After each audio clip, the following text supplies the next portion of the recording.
Hey, random stranger! We are past the halfway mark for Haibane Renmei, and I really felt like the last two episodes were pivotal in terms of starting to pull back the veil on some of the mysteries that have been cropping up and a lot of the questions that I have been asking, particularly as they dealt with Ku's day of flight and the aftermath of that. So Ku's day answered like one of my biggest questions, which is that it is actually possible for the Haibane to leave Glee. It's not like they are kept there by force, which is where my conspiratorial mind was definitely going. And there was an interesting comment from Ron Sturt Event, who wrote about the fact that Glee is not, in fact, a prison gives a lot of context to the rules that I have been trying to wrap my head around. So they wrote, I think the rather deliberate treatment of the Haibane from Glee and the Renmei, the rules by which they live by, is somewhat explained by what happened in Ep 6.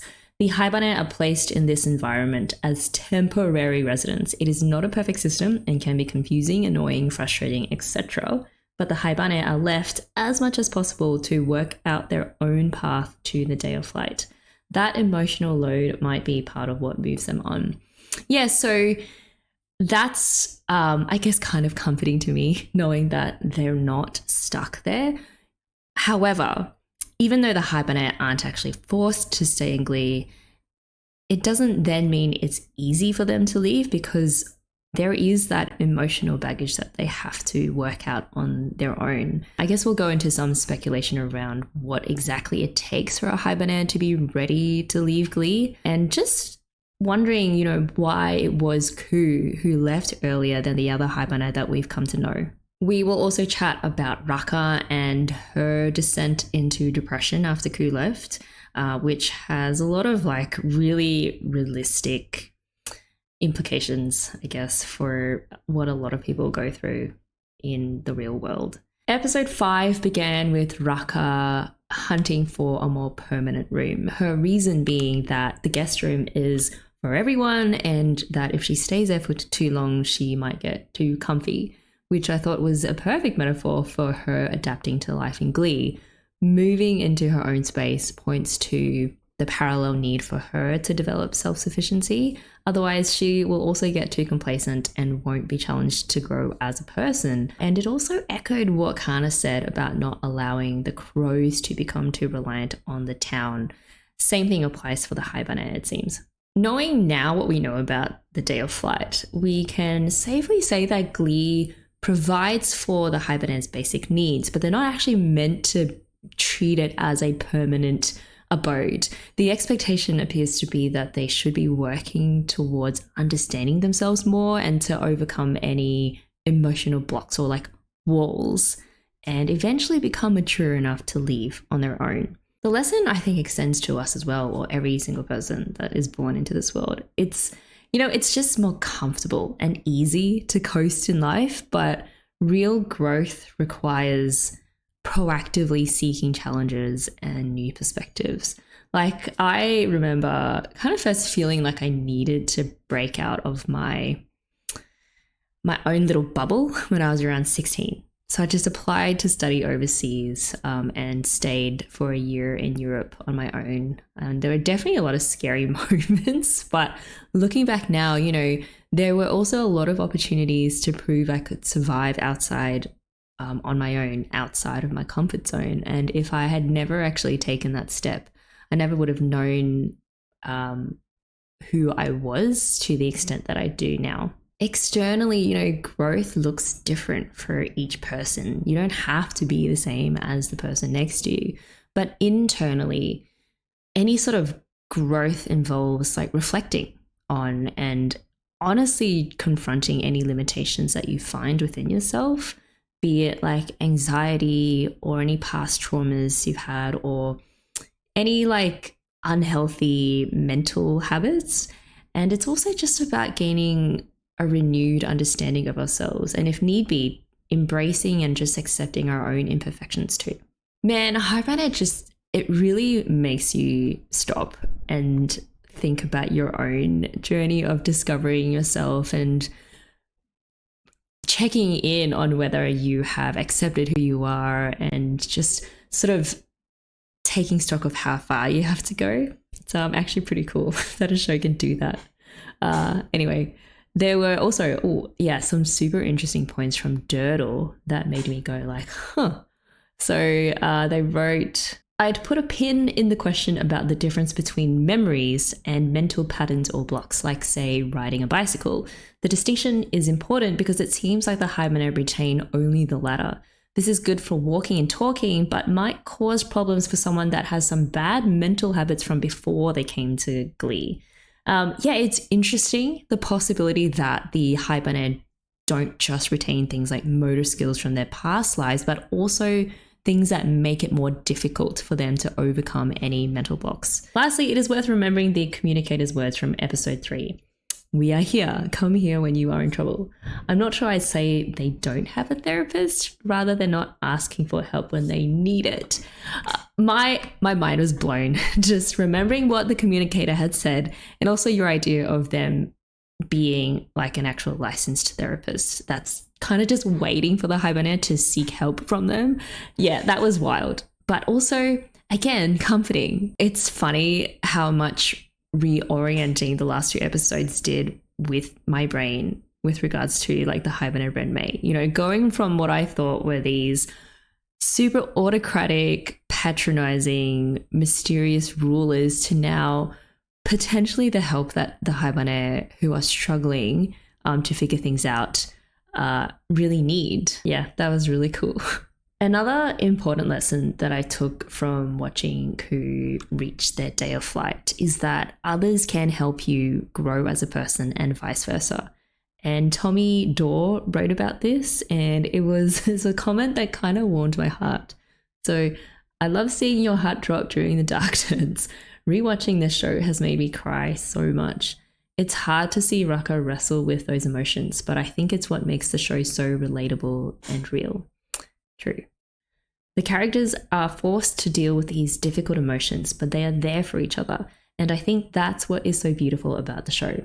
One of the main takeaways for me is a lot of the oh my gosh, I've talked a lot about existentialism, but I can't say it now. For me, is a lot of the existentialism you've been mentioning.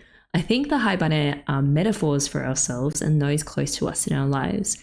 We're all born into this world without knowing what's going on, and we're all faced with finding our own purpose, but we can all find purpose in helping and supporting each other. That was beautifully put. It is important to remember that we're not alone on these journeys of figuring out who we are and what the hell we're meant to be doing with our lives. We can and we should seek help from others if we need it. And sometimes in lending a helping hand to someone else, it does open up new ways of understanding ourselves too. I mean, Rakka started to adjust to life in Glee in large part because of Ku's kindness and her help. And then Ku in turn credited Rakka for giving her like the final push or the final few drops of whatever it was that she needed, either courage or her self-confidence or her self-understanding, to be able to finally leave Glee.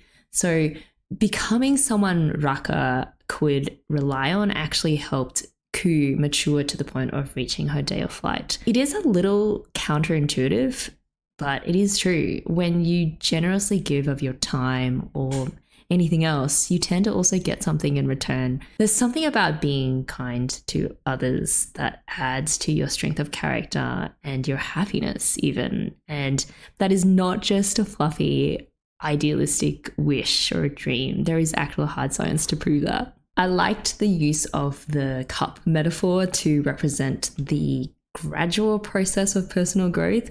It illustrated how progress often happens very incrementally. You know, we grow a little and then a little more each day through our cumulative experiences. There is no quick way to fill the cup, and it takes a lot of patience and a lot of persistence. When I was younger, I was a lot more impatient about wanting to grow up, kind of like Ku, I guess. And I will spare you the details, but what I found was that whenever I tried to force myself to grow up or rushed it too much, it always kind of backfired and I got burnt out. So there is wisdom in Ku taking it a day at a time, just learning to patiently absorb the lessons that she needed to learn. And then just one day she was ready to go and off she went. Ku's cup being full probably signified that she'd reached a certain threshold of wisdom or self-awareness or just letting go of attachments, that she was ready to face whatever lies beyond the walls. Also, just like a cup can't hold any more water once it's filled to the brim, a Haibane can't grow any further until they leave the comforts of glee, which is why their day of flight is so important. It marks a significant milestone of growth, but it also points forward to future untapped potential for growth and of continued self-discovery. I really liked this sequence of shots of Rakka wanting to reach out to Ku but just stopping short, but then Ku turning around and reassuringly taking her hands instead. It's been a relatively short period of time that they have known each other, but they somehow managed to grow really close. And this episode really supercharged that relationship development, only to rip it away at the end. The intimacy of this scene reminded us that it was Ku who reached out to Rakka and was most sensitive to her needs when she was first born into Glee, which is a good model, I think, that we should try to follow, when we encounter people around us who might be a little bit more vulnerable. However, all good things must come to an end. Ku was ready to leave, but Rakka wasn't really quite ready to let her go. And this shot of Ku just suddenly letting go and running out of the door, leaving Rakka feeling a little bit empty and unsure of what to do, was a meaningful setup for how Rakka would later respond to Ku's day of flight. From the start of this episode, there were signs sprinkled all over to suggest that Ku was changing. For instance, her halo began to fade. And did you notice that every time they showed it fading, there was also the sound of a bell ringing, almost like they were marking the passage of time, or it sounded like some kind of ritualistic bell. So in certain cultures, when they have their funeral rites, for instance, they will ring a bell. So I'm not sure if that's what they were pointing at. In any case, there were all these signs that Ku was about to leave.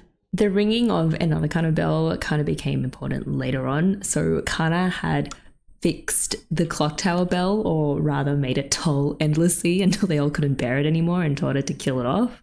And I felt like it was just another slight nod to the fact that some things just aren't meant to last forever, in particular if they are loud and annoying clock tower bells. Other things that suggested Ku knew she was going to be leaving soon included making sure that Rakka had a good room to move into, which just ended up being the room that she was born into Glee. I think it was significant that Rakka chose her birth room as her new living space and felt comfortable in it, because it was kind of just coming full circle.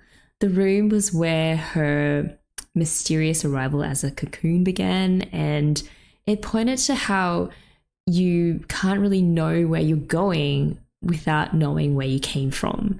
So by revisiting her origins, it was like Rakka was ready for a fresh start, to start looking and discovering anew her identity, and ready to just uncover more clues about her purpose in Glee. Ku also started giving away her stuff, like her mirror, the very first set of clothes that she got when she first came to Glee, and that only fit Rakka because Ku had insisted on buying the same size as the other, I guess, bigger sized Haibane, even though clothes didn't fit her at all. Ku also helped Reki clean the kitchen, and the fact that she did it without breaking any plates was kind of jokingly treated almost as a miracle. So even before her day of flight, there were signs that the other Haibane subconsciously saw Ku as maybe the least likely to leave Glee anytime soon. She was the youngest and the smallest in size, the one who tried the hardest to find her place, and it felt like they essentially saw her as being the runt of the litter. Yes, they treated her affectionately, and I'm sure they all tried to help her, but you could tell that their well-meaning yet probably patronizing manner really got to Ku. It was like they underestimated her ability to become independent, which explains why Ku was so happy when Rakka arrived, and even happier that she could become a sort of mentor for her. With Rakka, Ku really found someone who saw and treated her as an equal. And through their friendship, Ku gained confidence to stop trying to fit the mold set by the older Haibane. She came to accept herself and found and walked her own path in her own time. So while Ku's departure shocked everyone, it signaled that she had finally come to embrace her own individuality. Her leaving was actually a good thing, even though it may not have felt like that to the other Haibane left behind. It also would have reminded everyone that each Haibane's journey is unique. Ku being the one to leave first probably challenged a lot of their assumptions about who is ready to leave. That you can't judge someone's maturity based on their age or appearance or their past mistakes or their failures, which is actually really encouraging. It's like no matter how screwed up you think you are or how screwed up others think you are, that does not determine your life's trajectory if you don't want it to.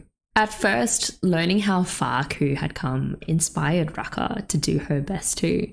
But then she started to feel like something was off about Ku, even though she couldn't quite put her finger on why. What was interesting was how the others responded to Rakka's unease. So this huge storm was brewing just before Ku left. And as Rakka tried to express this unease that she was feeling, Reki attributed it to just the bad weather. And then she kind of just sipped her tea. So her very calm demeanor betrayed a kind of reluctance to validate Rakka's anxiety, and she was a little bit dismissive. Even though she kindly offered to have the guest house for Rakka to stay in for a bit longer, it wasn't really a thoughtful solution that tried to explore, let alone address, the deeper problem. There were also several times throughout this episode where she told Rakka to just stay put or to just wait for it to get better, that she was worrying too much. Overall, I think Reki deflected rather than addressed the discomfort of Rakka's premonition that something bad was going to happen.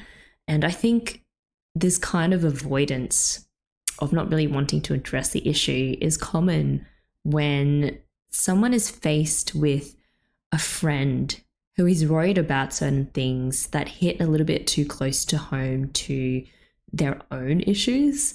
So it's just easier to offer platitudes or to just say, oh, don't worry, have a cup of tea, based on how we saw Reki react to Ku's departure later.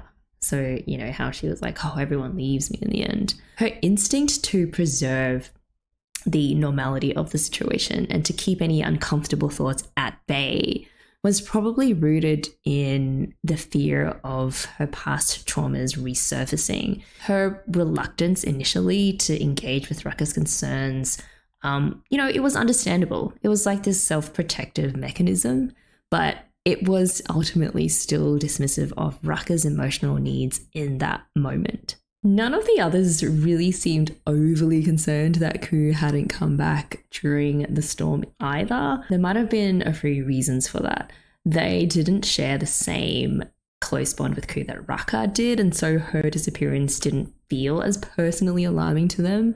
Also, they still saw her as a little kid, so they probably didn't think that she'd be out too far, or maybe they just didn't want to prematurely assume the worst. The relative lack of concern that the others had will be an interesting point to revisit later when we talk about how the rest of them dealt with the aftermath of Ku leaving.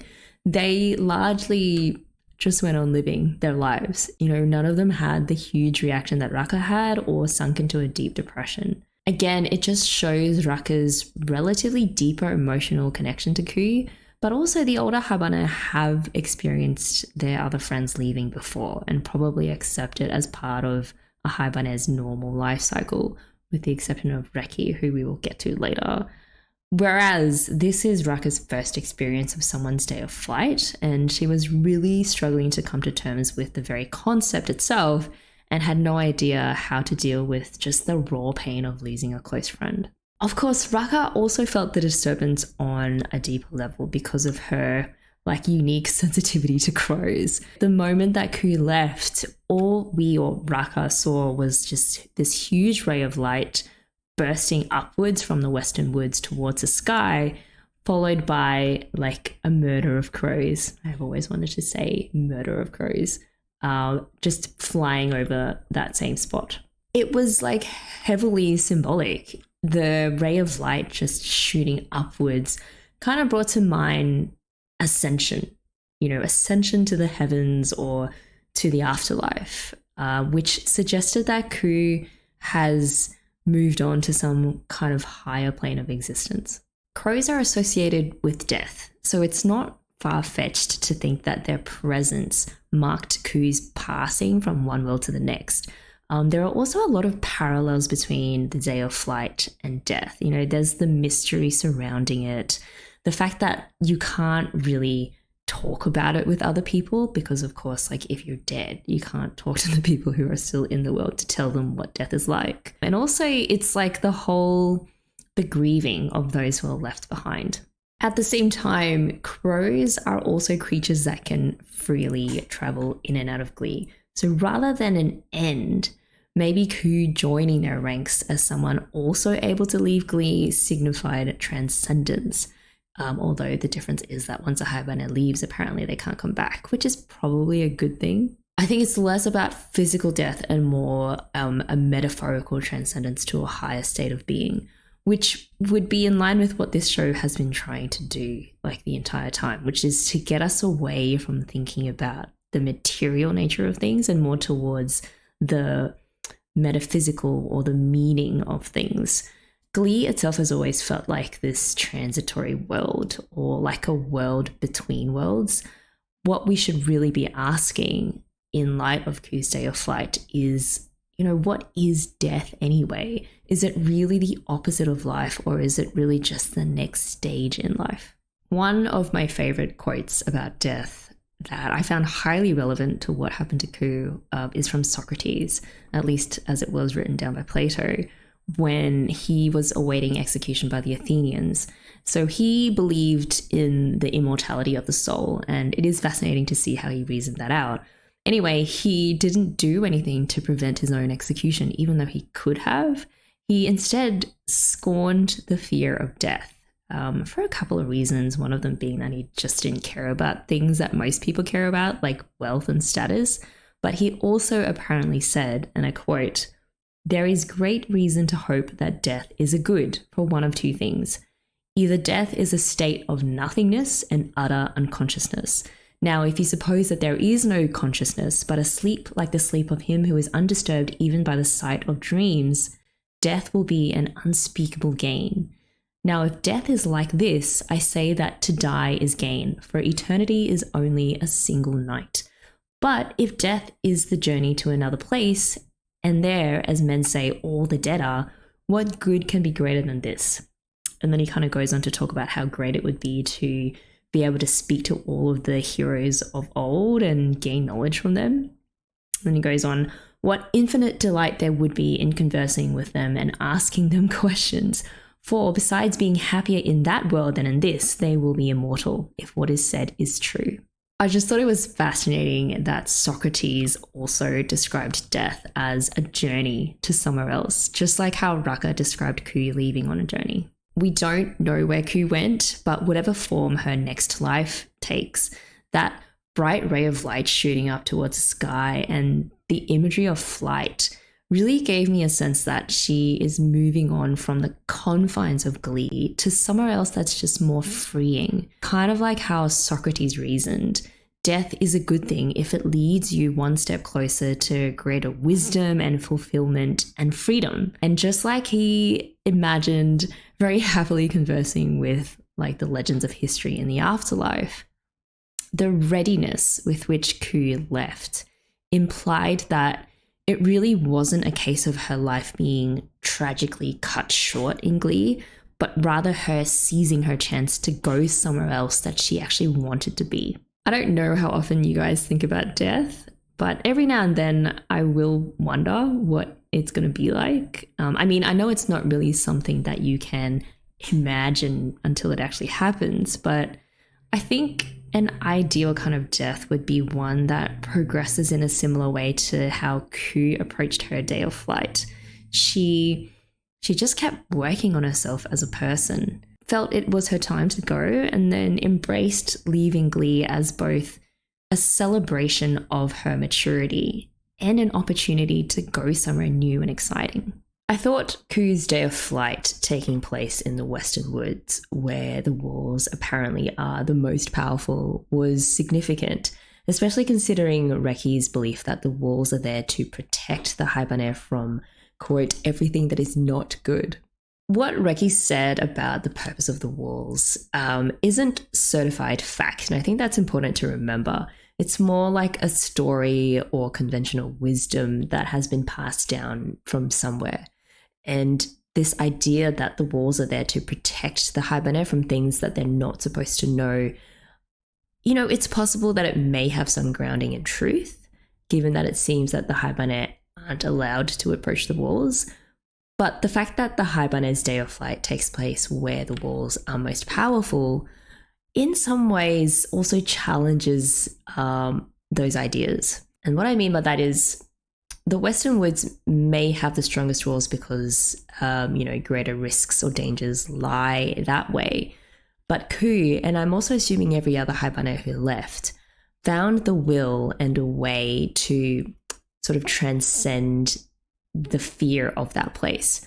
So Ku, she wasn't deterred by whatever dangers are believed to be there. She actually would have had to have gone up to and then flew beyond the walls that are supposedly there to just protect the Haibane. I think Reki's view of the walls as keeping out unspecified dangers maybe comes from a place of fear and a desire for predictability, not necessarily, that it is a reality that it's very dangerous out there close to the walls. Because Ku's mindset goes against Reki's sort of more restrictive one.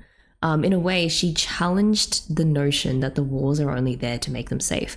For Ku, they also represented a limitation to challenge and to overcome. So I read Ku's flight from the most fortified part of the walls as her breaking free of a fear-based mentality that tends to let external forces control your fate.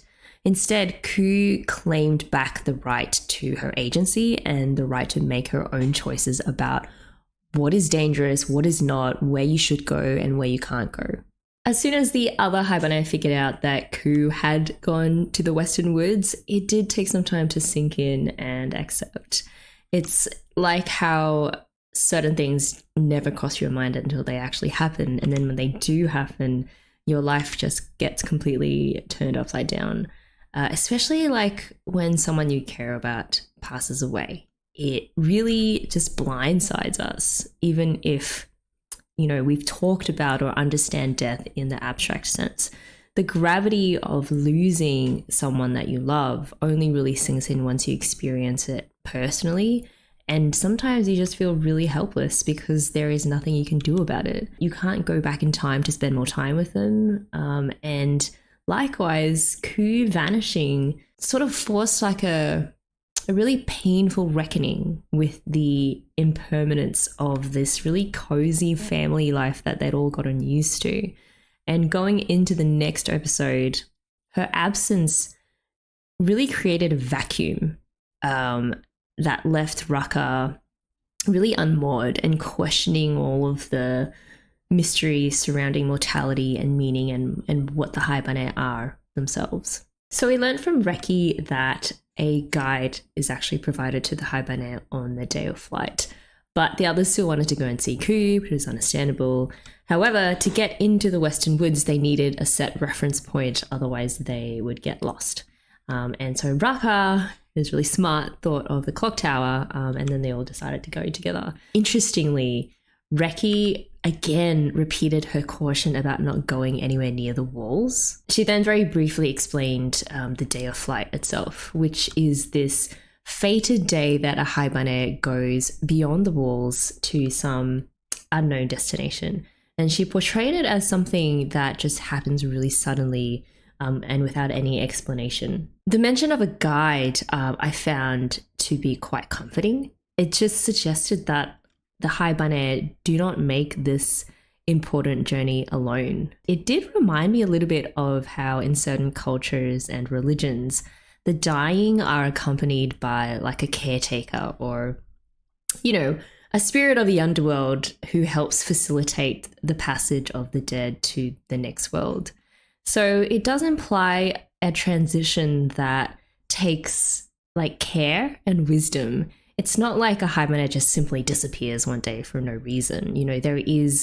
There seems to be a set process and a very deliberate crossing over. The presence of a guide, to me, suggests that the Haibane are shepherded towards some greater truth instead of just being left to wander around without a purpose and not really knowing what they're doing. Again, which goes back to that message that the communicator said. It just seems like every step of the way, from being born into Glee towards this day of flight, help is actually available for the Haibane if they just ask for it.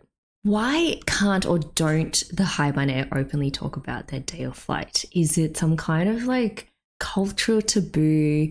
Because I would have thought that it would help for the other Haibane to be able to prepare for their own day. There might be some other reasons that I thought of. The Haibane may not prefer to dwell on something that involves losing members of their very tight-knit group. Maybe the older Haibane don't really talk about it so as not to stress out the younger Haibane or those who aren't even ready to consider moving on. Kind of like a protective silence.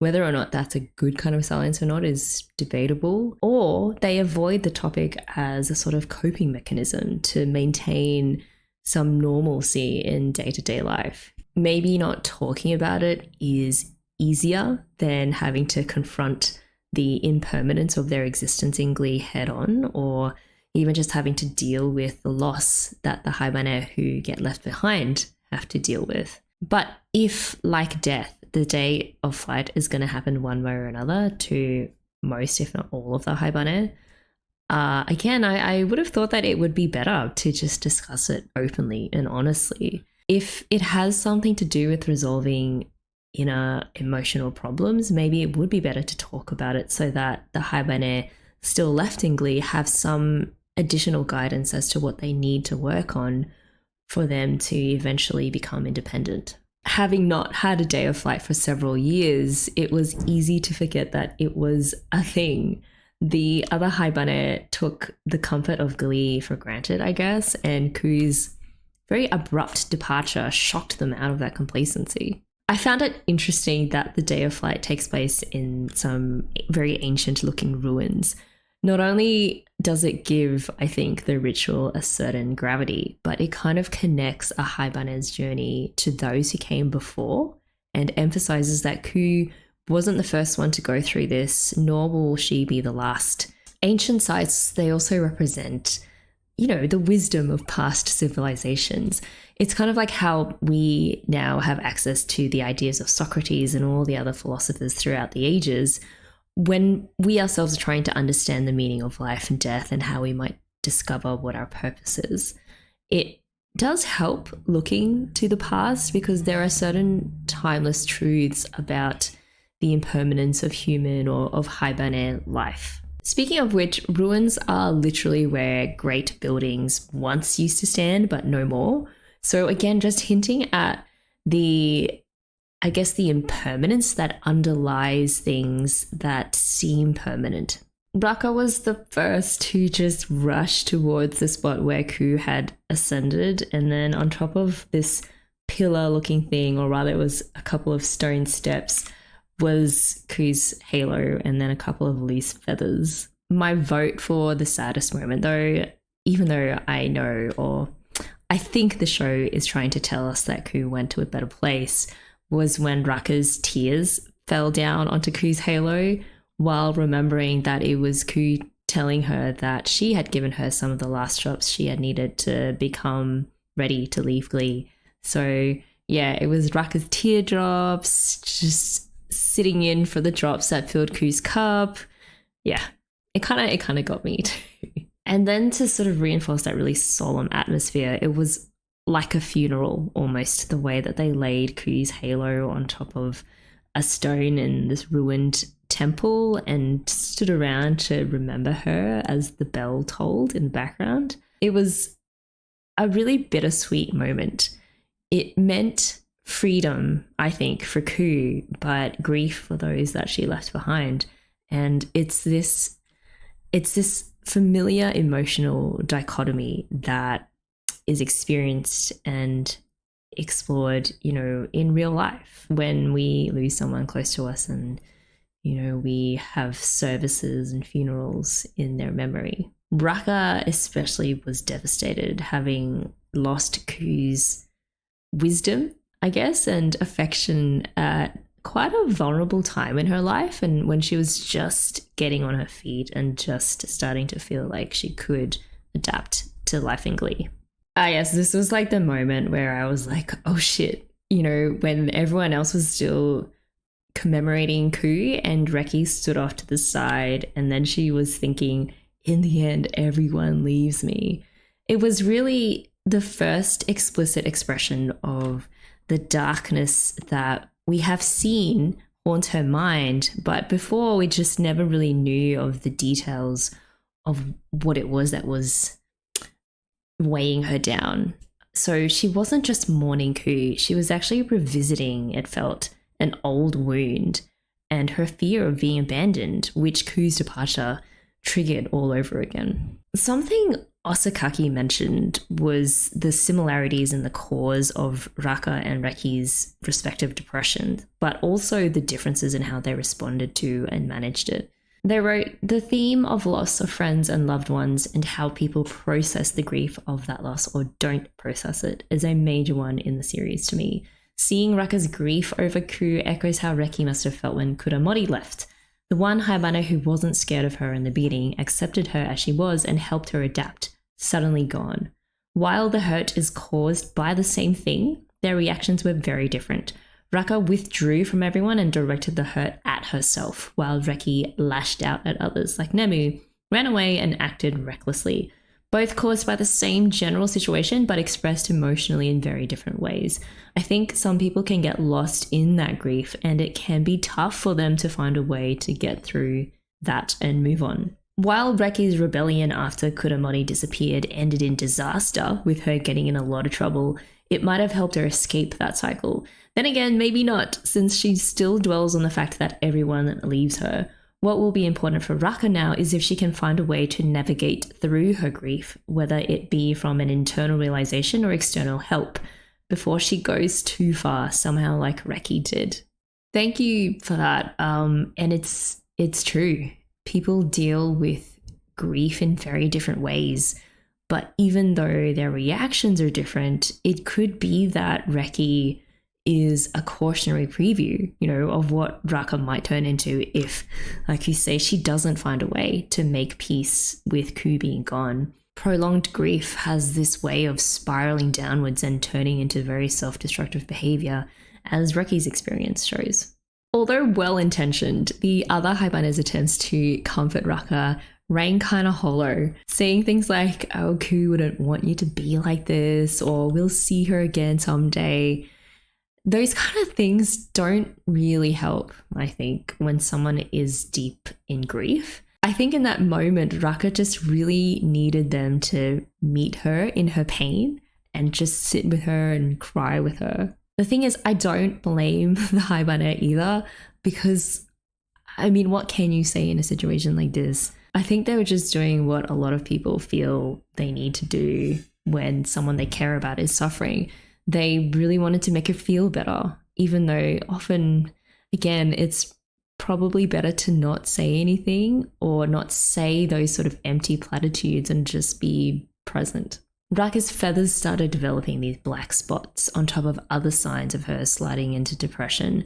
So she was like speaking to Ku as if she was still there and keeping her room clean, even though a month had already passed. Kind of just asking her what it's like where she is now and updating her on the latest happenings in old home. She also kept visiting the restaurant that Ku used to help out at a lot and seemingly small things like Ku's missing name tag was enough to set Rakka spiraling. Again, it's just so true to real life experience. When you undergo such a huge loss, even the tiniest of things can set off memories of this person that you no longer have around. What was so impactful about this episode is how it showed grieving is a necessary process after experiencing loss, but also that it risks spiraling into depression without, a certain amount of healthy emotional grounding and support. Often, a community of family and friends and sometimes even health professionals will come around to provide ongoing support to someone who is grieving to help them get back to a normal life and gradually move on. So they might always carry this sadness inside of them, but often they are able to find meaning and experience joy again in life. Rakka, though, it looks like she went through the first month pretty much alone and just sank deeper and deeper into depression without any sort of help. Research shows, and also it's just kind of common sense, that a lack of support and feelings of being isolated increase the risk of grief becoming just full-blown clinical depression. And it's especially a dangerous time for those already struggling with previous mental health issues.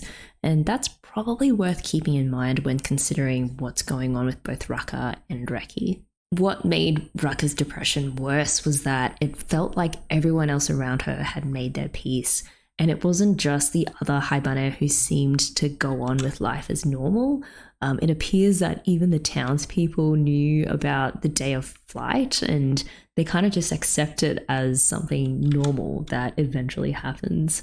So with the restaurant owner, he spoke of Ku leaving as something quite distant to him, despite having probably had the most interactions with Ku out of the other townspeople. When the owner gave the pea soup to Rakka for free, she didn't look entirely happy about it.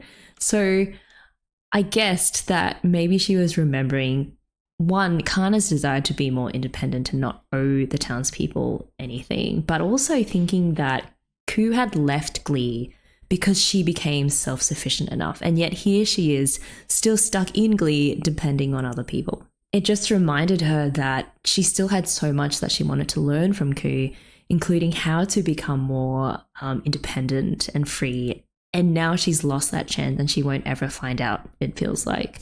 And that perceived setback would have made the loss of Ku sting even more, and just the distance between them feels so much further away. Speaking of the difference between Kana and Rakka, here was a fascinating note from David Garcia.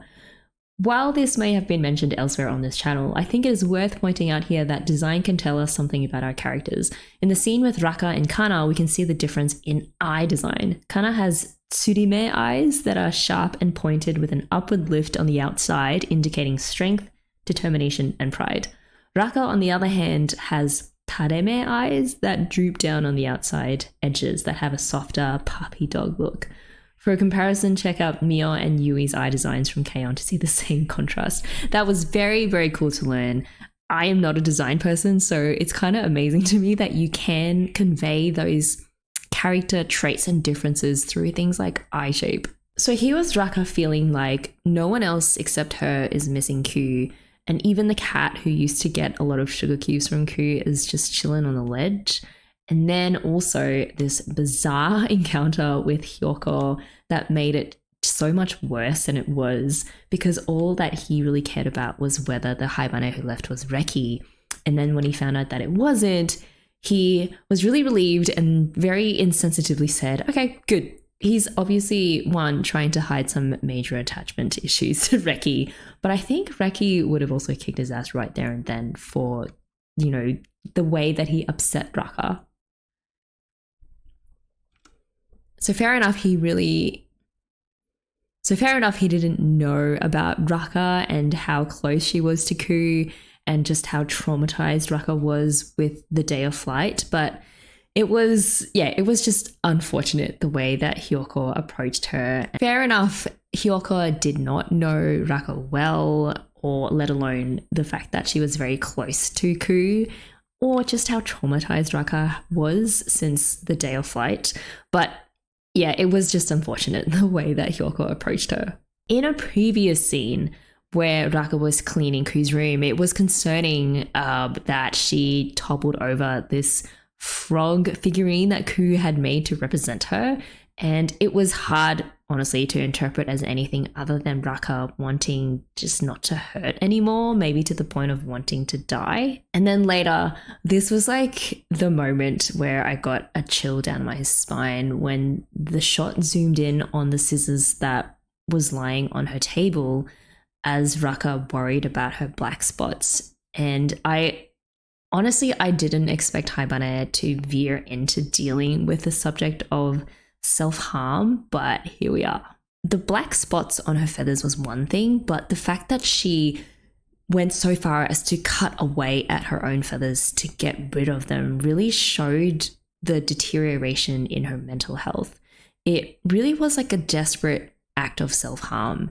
This attempt to purge the external signs of her internal emotional pain, but one that didn't address really the root cause of that pain. Symbolically, harming her wings was like Rakka rejecting her own growth and her identity as a Haibane. Supposedly, the ideal color of a Haibane's wings is this light charcoal gray, which represents, I guess, health and progress.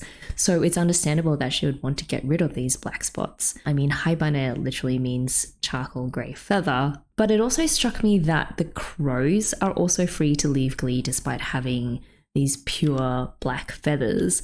Both the crows with their black feathers and Ku with her charcoal gray ones gained freedom, which says to me that it doesn't really matter what color your wings are externally. What matters is your inward journey towards self-understanding and towards knowing and being confident in what your purpose is and having this healthy acceptance of who you are. The only thing I could think of for why depression or like a rejection of their own worth might cause black spots to appear on a Haibane's wings is that black spots are neither purely black or purely charcoal gray. They're kind of like this weird splotchy in between. And so maybe it represents some indecision or like self-doubt that paralyzes them from choosing a life path for themselves or stopping them from growing as a person. It was clear that Rakka urgently needed some sort of intervention, but the problem is there are no licensed therapists anywhere in Glee, except perhaps for the communicator, but it doesn't seem like Rakka is going to them for help anytime soon. And the other Haibane are still, they're still at that sort of half-joking stage, and they were worried about her, but they also weren't sure how to help her. Do they try to talk to her about Ku, or do they just leave her alone? Based on what the show feels like it's trying to convey about supporting someone through their grief and their depression, I don't think leaving Rakka alone would have been the wise choice. Isolation often makes things worse, and she was starting to harm herself.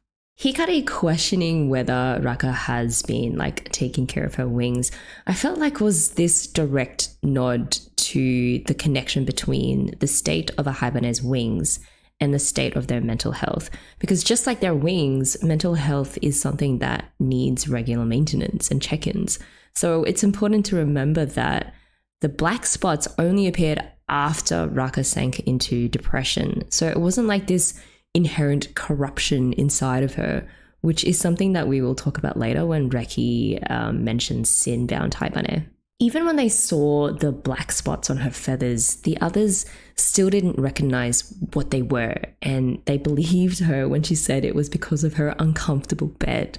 So again, not blaming them because, they, or more like Hikari, was trying to help, but they were only really offering these superficial solutions because they failed to recognize that Rakka's suffering ran incredibly, incredibly deep. And it's true again to real life. It's like how people don't always recognize signs of depression in their friends or their family, or if they do, they don't really know what to do about it because they haven't been, educated about it or haven't encountered it often enough. So it was only really when Reki saw the black spots that she knew how serious the situation was. But as soon as like Ku was brought up, Rakka just could not handle being in the same room as the rest of them. And again, it makes sense because being with them probably just magnified her isolation because of their very cheerful normality that contrasted so much with her own inner darkness and her sadness and her grieving. Maybe she also felt ashamed at them seeing her in this state. All this time, she'd hidden her wings from them and denied needing any help, which is really common for someone battling depression. They sometimes downplay their symptoms to avoid burdening others. The social stigma sometimes attached to mental health issues too doesn't help, although like today in certain cultural settings, people have become a little bit more educated about the need to treat depression seriously. This heartbreaking scene, like when Reki finally saw the pain that Rakka's been in and went to comfort her, was done really well. Like it just hit so hard, particularly as we know that like Reki's been in that same situation herself. When Reki entered the room, like Rakka didn't really want to come close, but then Reki just went to her anyway. And when she like grabbed Rakka, the confusion in Rakka's eyes showed how depression can sometimes distort reality. It was like Rakka wasn't sure what Reki was going to do or whether she was judging her or something, when Reki really, really just wanted to make sure that Rakka knew she wasn't going anywhere.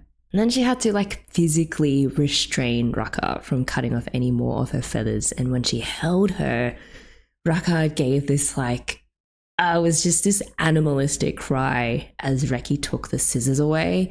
It was intense. Like she was finally releasing this very long suppressed pain. I think the saddest thing was when Rakka asked Reki like what was wrong with her, whether she was like sick. And I thought Reki handled it really well. She reassured Rakka that it wasn't her fault and then addressed the problem. In a way, she treated Rakka with empathy and compassion, which is what you need if you want to establish a trusting environment for someone to be able to finally open up about their problems and their depression. There was definitely a familiarity with how Reki treated Rakka's wings, most likely because she has gone through the same thing in the past. And I found it interesting that Reki had literal medicine to offer Rakka, something that is very practical and straightforward, but again, only really treats the external symptoms of whatever inner affliction is causing pain to Rakka. So on the one hand, offering medicine, Reki was able to validate Rakka's pain as real and maybe even something that was treatable. On the other hand, Rakka's condition clearly requires a more long-term solution that addresses her underlying pain instead of just making the black spots on her feathers less visible. While Reki was treating Rakka, there was a shot of her paint tools, which we now know it probably wasn't only used for paintings, but also for covering up the black spots on her own wings.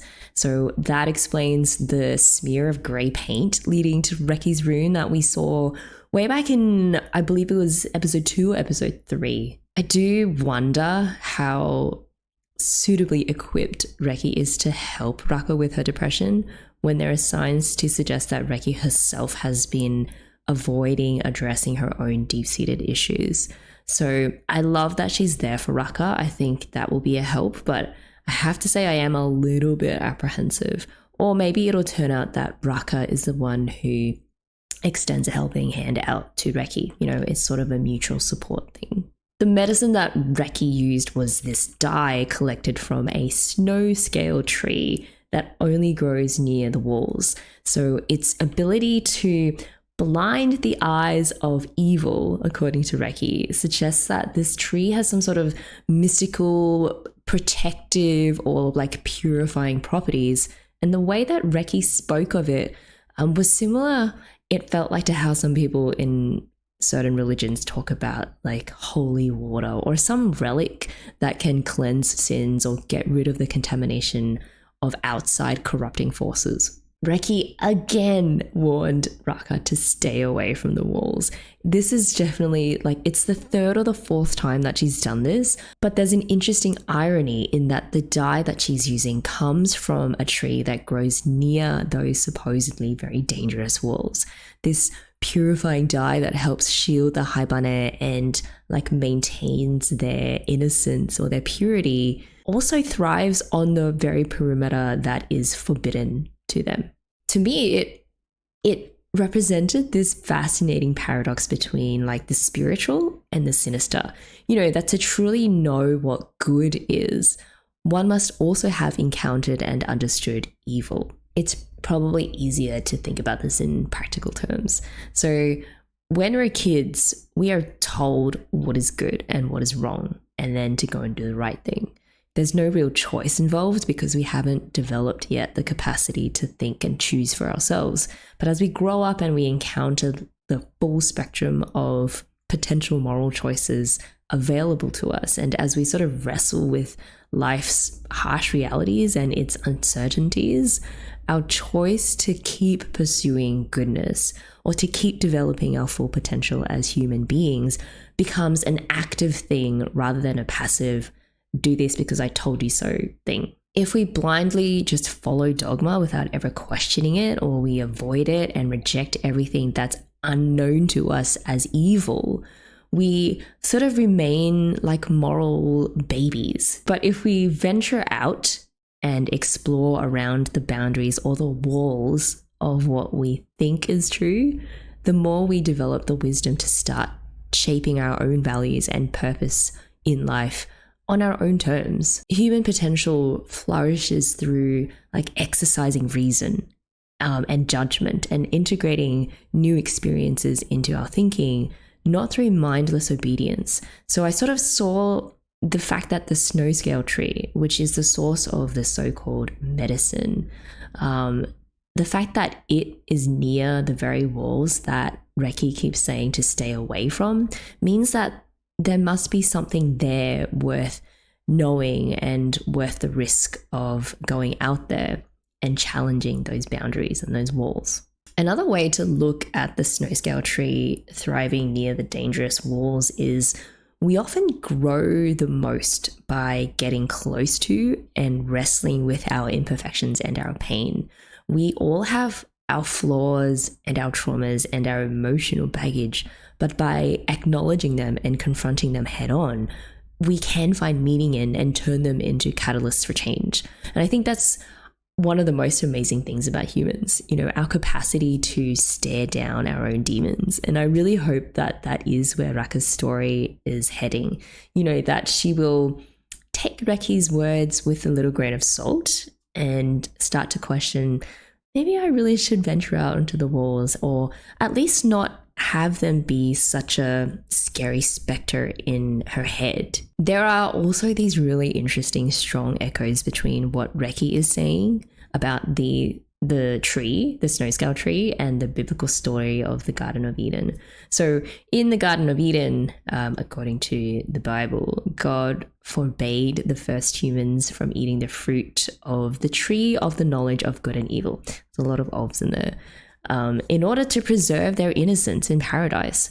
But as soon as the humans ate from the tree, they were forced to leave the garden and go out and survive on their own. And they also gained like knowledge of what is right and wrong and the ability to choose for themselves. Likewise, Reki constantly steers Rakka away from the walls where the snow scale tree grows, hoping to protect her from whatever evil lies there, at least until she's ready. Unlike in the Bible, though, the Haibane seem to voluntarily go close to the walls when they're ready to leave. And it's sort of a sign of liberation as opposed to a fall from grace. To continue with these biblical overtones, for the first time, we learnt about the distinction between a good Haibane who lives in Glee for a while and then leaves or graduates versus a sin-bound Haibane who can't be blessed by the town and is stuck there forever. Reki doesn't really go into why they can't be blessed, only that sin-bound Haibane are those who can't really remember what they dreamed about in the cocoon. From Iseno Alpha. So Reki talks about the concept of being sin-bound, but attributes it to someone who is born in that condition. But then what does it mean for Rakka to have this condition later on? Which is a great question. It seems like it was triggered in some way by her depression from Ku leaving, as if Rakka's sin is this depression she's in, but then maybe Reki's sin-bound condition was also caused by some sort of depression, maybe brought over from her past life somehow. I also questioned how set in stone this notion of a Haibane being born sin-bound is, because there was a real strong sense of predetermination when Reki told Rakka how it all works. You know, if a Haibane is unlucky enough to be born sin-bound, it seems that there's nothing really that they can do about it. Unlike Rakka, you know, who Reki insists isn't like her, and is a perfectly fine charcoal grey feathered Haibane. Is that really the case though? Or is Reki so consumed by her own depression and self-criticism and things that burdened her in her past life that she can't see a way forward? Is it just easier for her to believe that she is fundamentally cursed rather than to face her demons and either manage them or try to make peace with them? Iseno Alpha's idea that somehow Reki's depression might have been carried over from her previous life is interesting, because though it would explain why she was born with black spots, it then doesn't follow that it has to be a permanent condition or that it's something untreatable. And I know that it's always easier said than done. You know, if Reki was someone in my life, I would never presume to know how crippling depression and anxiety can be. There are people for whom depression is chronic. You know, it's something that they just learn to live with and manage for the rest of their lives. At the same time, I do want to believe that it is possible for Reki to find some way out of this dark cloud that she has been suffering under for so long. The idea of being sin-bound as somehow tied to them not remembering their dream reminds me again of how certain religions describe humans fall from grace as forgetting their divine origins due to some corruption in their souls. So the way back to God or enlightenment is to reawaken that lost godliness through faith in a savior, like someone like Jesus, or through, you know, virtuous living, or through gaining knowledge through a lifetime of study and of constant reflection. There's a similar concept in Greek philosophy called anamnesis, which literally means a recalling to mind. So Plato, for instance, described how even before we were born, our souls existed with the knowledge of the truth, or like the ultimate good. But then once we took on human form, our souls became trapped by our bodies and its very misleading senses, causing us to forget that divine knowledge. So our life's purpose is to recollect what we've forgotten by purifying and freeing ourselves from the body's deceptions through the use of reason. And it's absolutely fascinating how similar that is to how the Haibane are born into Glee with only these very vague, if any, memories at all of their previous lives and the dreams that they had in the cocoon. Just as Greek philosophers believed that human souls possessed pure knowledge before incarnating into the material world, the Haibane seem to arrive into Glee having forgotten some profound truth or purpose from their prior state of being. And their time in Glee is meant to be one of anamnesis, you know, recovering the lost memories and wisdom that will allow them to rediscover their true purpose. Encouragingly, you know, it's not like Reki isn't trying to remember. She has been painting this nightmare that she keeps on having, which seems to be like an echo of the original dream that she had in her cocoon. And I don't know, I tried interpreting what her nightmare might mean, but I'm not really sure. Like, the cold night and the stone path might symbolize a very harsh, unforgiving perspective on both the world and herself, which explains why she's all alone. The red moon is often an omen of impending doom, or judgment, or death. And the horrible ending that happens maybe implies some kind of past trauma that Reki has been unable to confront consciously, even as it lingers in her subconscious mind. Everything Reki says reflects her belief that she is irredeemable and doomed to be trapped in Glee for eternity. But I'd like to think that the fact that she's even trying to remember her dream and also doing all the other positive things that she's been doing in Old Home, like looking after the kids and helping out with the general running of the place, that all of that somehow demonstrates hope for her. Even if she insists that she is beyond saving, her repeated attempts to paint the fragmented bits of her dream or nightmare imply sort of this persistence, a persisting intuition that if she could only just recover her dream, it might help restore this vital missing part of herself.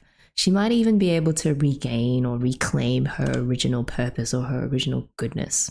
Apparently, everyone was scared of Reki because of her black spotted feathers. You know, everyone except Kuramori, who took care of Reki, got her her medicine for her, and was just all around like super hospitable and just a kind person.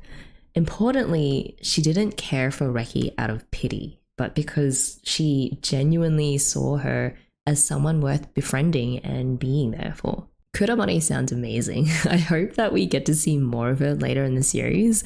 It sounds like, you know, everything that Reki takes care of now, prepping the guest room, looking after the kids, taking new feathers like Rakka under her wing. She learned to do that from Kuramori's example. However, it seems like Reki feels like she will always be a sinner because of past unresolved trauma and just her abandonment issues. When Kuramori suddenly left on her day of flight, Reki felt abandoned, despite people like Nemu doing the research and telling her that this was normal for a Haibane, and probably telling her repeatedly that it wasn't her fault.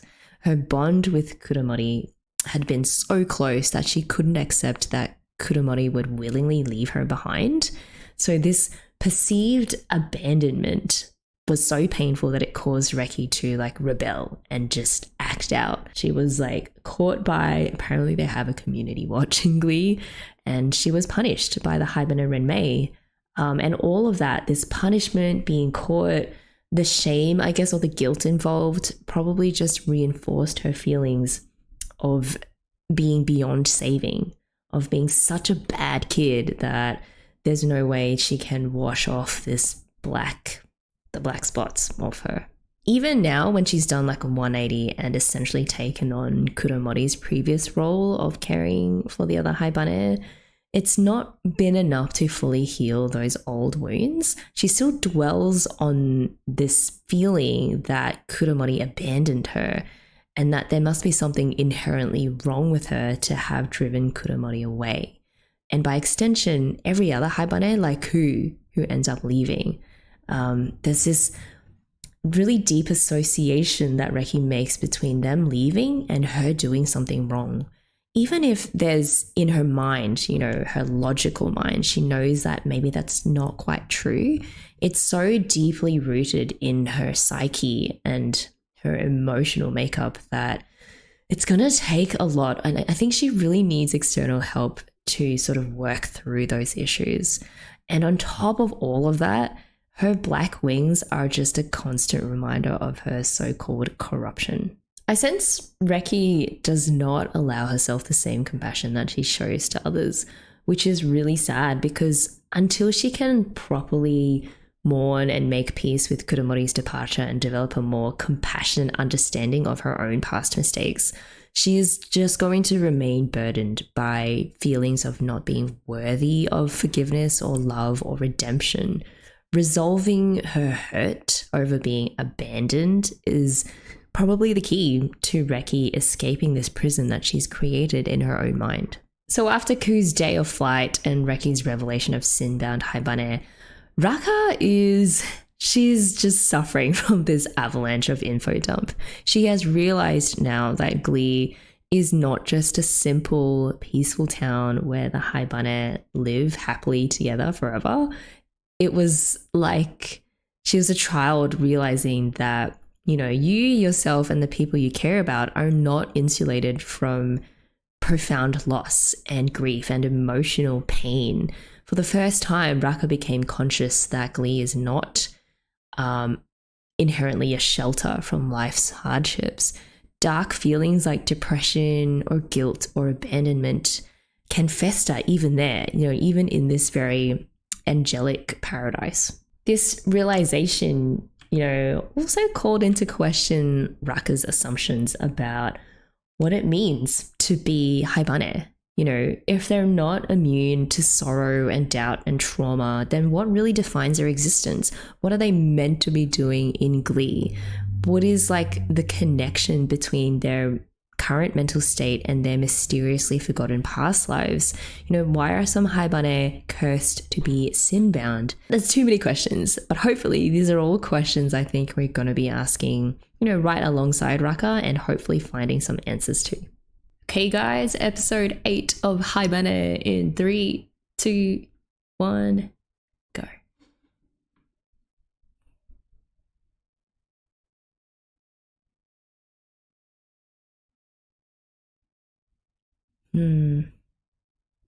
I wonder if we'll have any more Haibane leaving. Maybe they all leave together in the very last episode. Although that's probably unlikely because it seems like it happens one by one.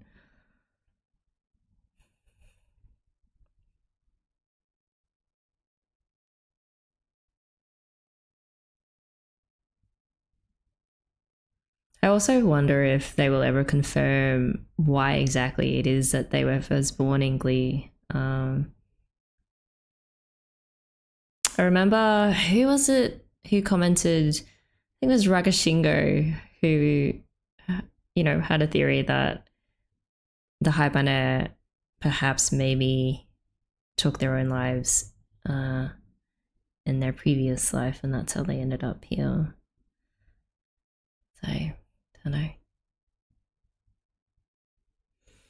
The bird. Rakka?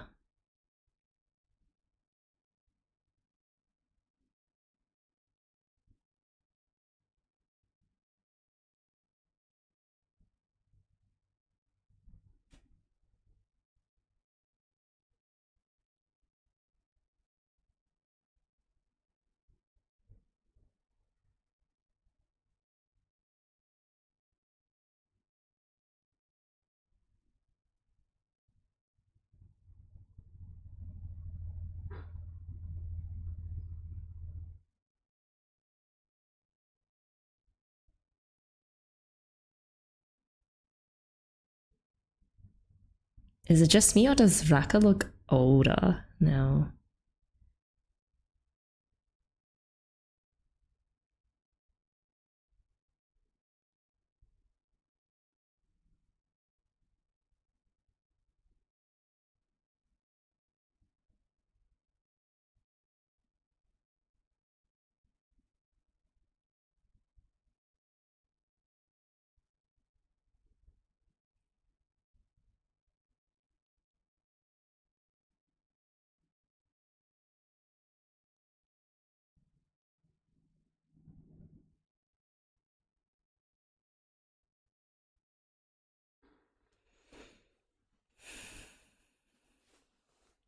The wing muffs.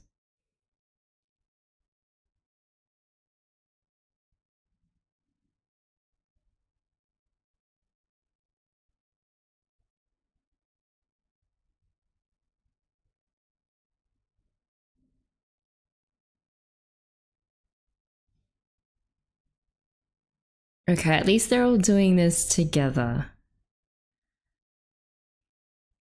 It's sort of a farewell, a group farewell.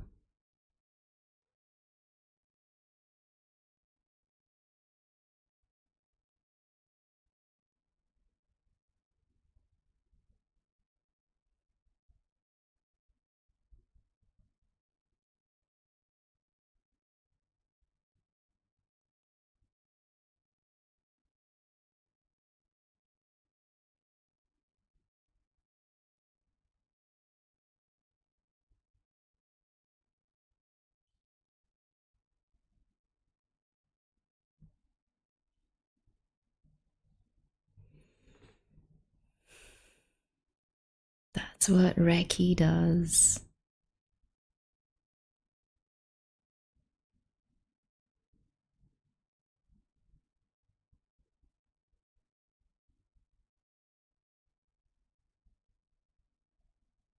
Okay, does that mean they can't get more medicine from the snow scale tree?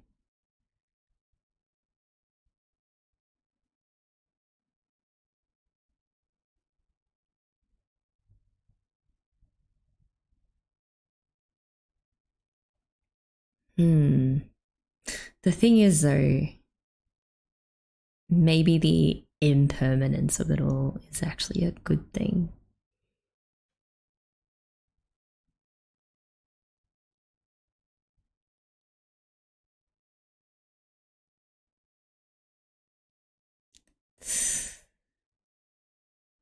I guess she hasn't figured out that she won't disappear really until she has figured out the meaning of her existence here.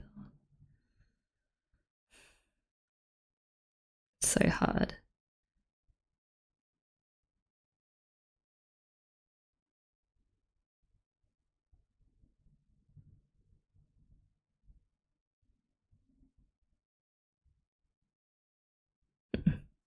See, Reki knows.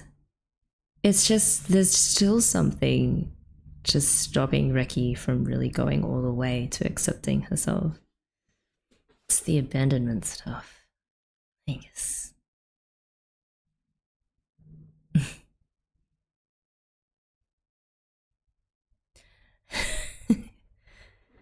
Kids.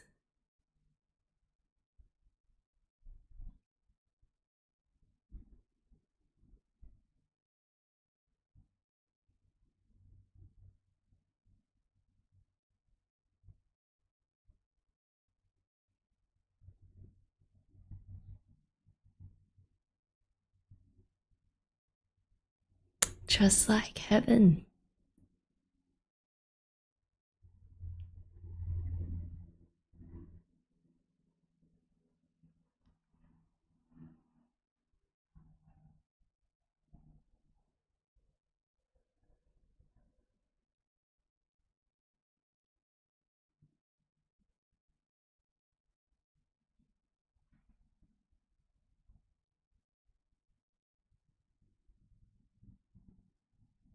Hmm.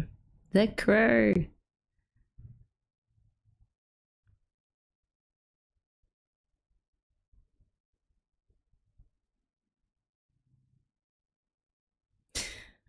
Reki, listen to her.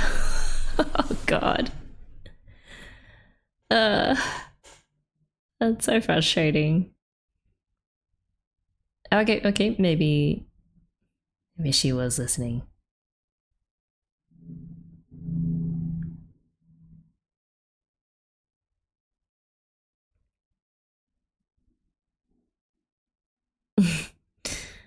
Okay, at least you know what? Positive step. Rakka knows that she's not alone. You know, she doesn't have to carry the burden of just all these questions and uncertainty by herself. Hello, my old friends.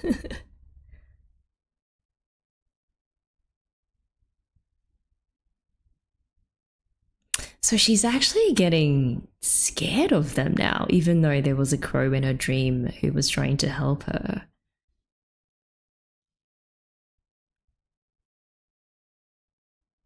Hey, is this the guy from the clothes shop? Yeah, same guy.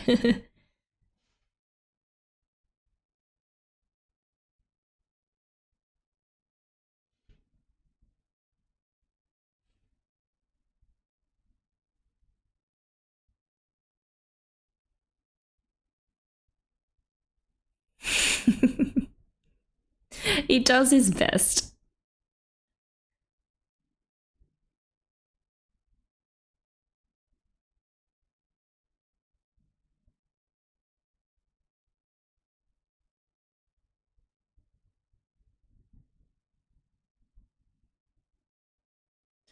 So exhausting.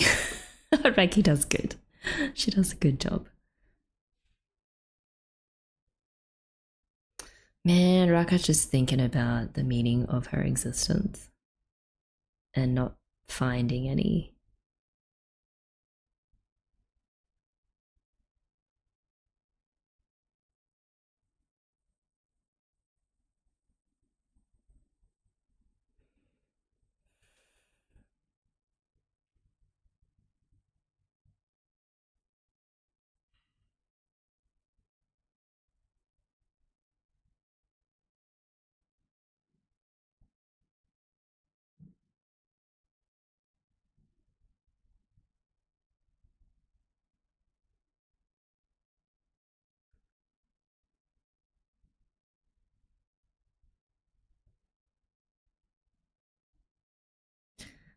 She's feeling bad. It's the restaurant all over again. Just feeling bad that she has to depend on these townspeople and they're so nice to them, but she doesn't really want it.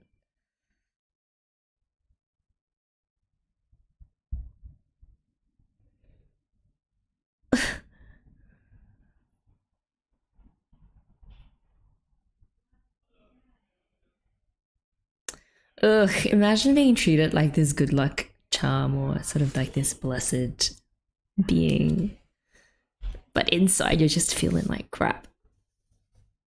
Ugh.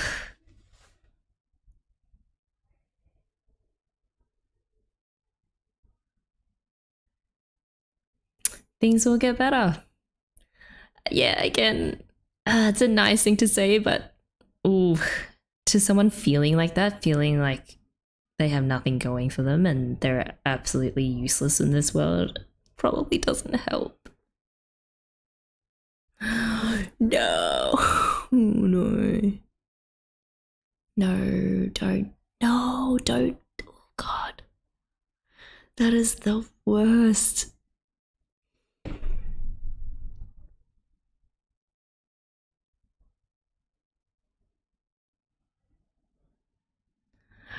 Oh my God.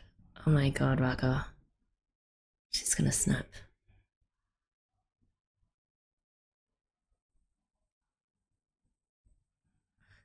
I mean, good on her for telling that lady off. That is terrible. Holy crap. It's so interesting. There's like a nasty side to the townspeople treating them or sort of venerating them in this way.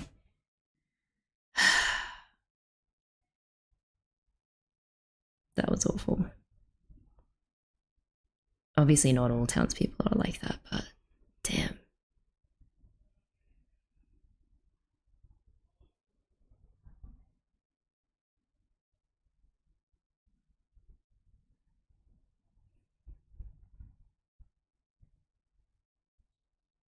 Whoa. Oh my god. Demon voice. Oh man. It's so crazy. Like, that was. We're being placed in Rucka's mindset, and her mindset at the moment is not in a great place. It's probably all these voices telling her how she's not good enough and she's useless.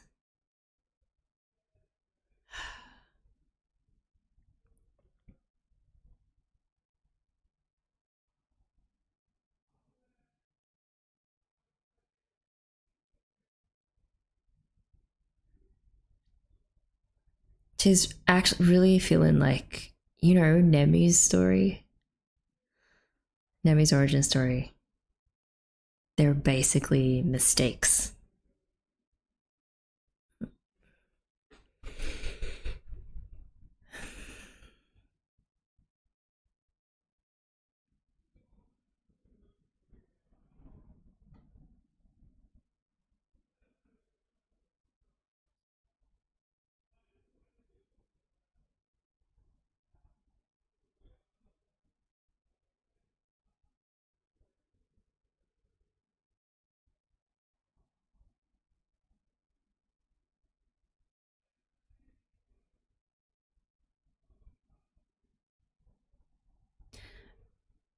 Maybe the guides that are provided to the Haibane to lead them on their day of flight are actually just the crows. What? That's probably it, right?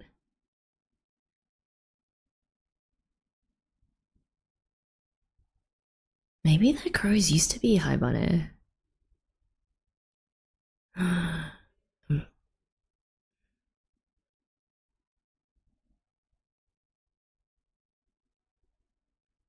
Okay, so she's not gonna get lost.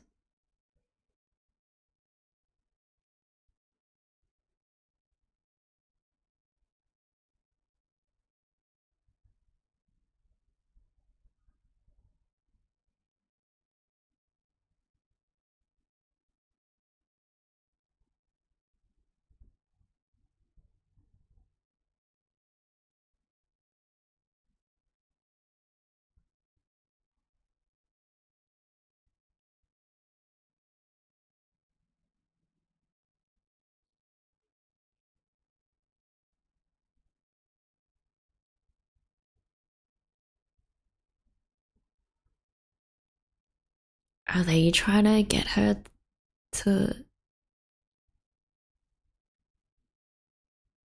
get closer to her day of flight?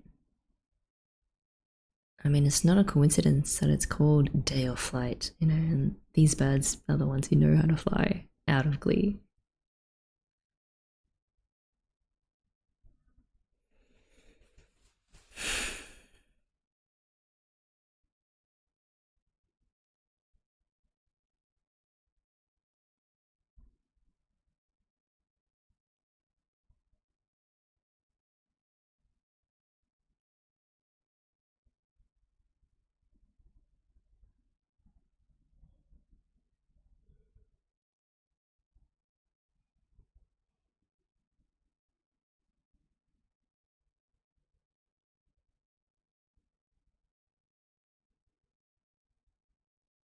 So something down the bottom of the well.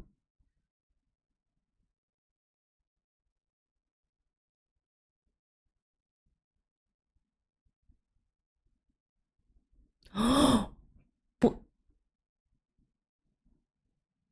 but why? Why would you do that? Oh my god, she's gonna fall and die and break her neck. And then that's how the series is gonna end.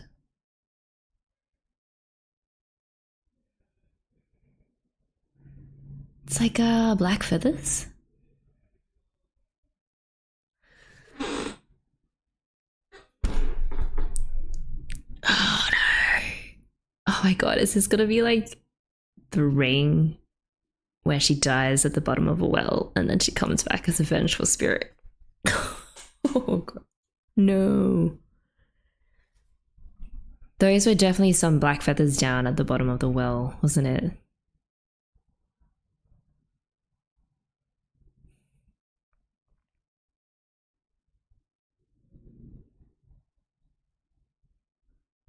What was that?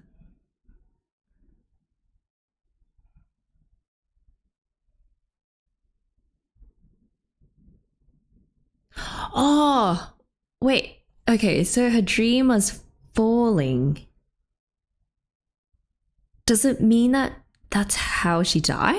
Maybe? Like she fell down a well and drowned there?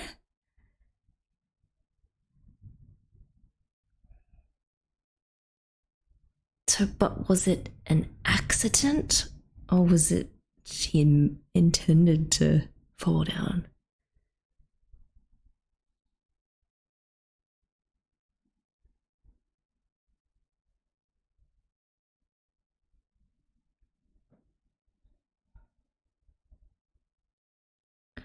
Oh shit. Oh man.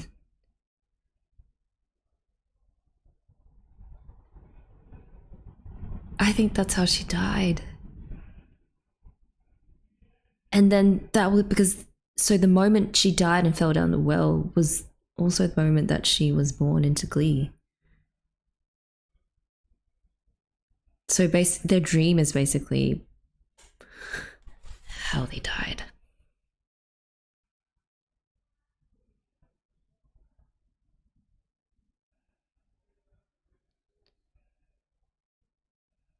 Okay, that's what is that? It's just an animal carcass.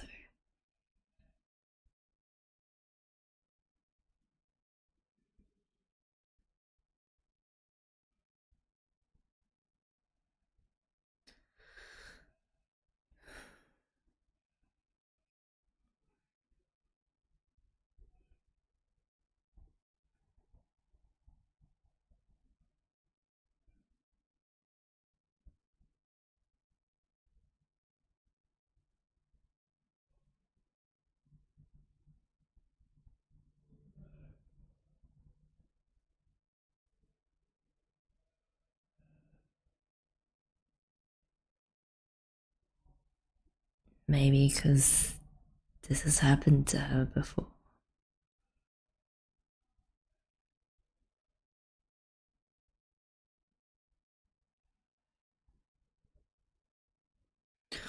Oh, so maybe the Haibane, they do turn into birds. I don't know.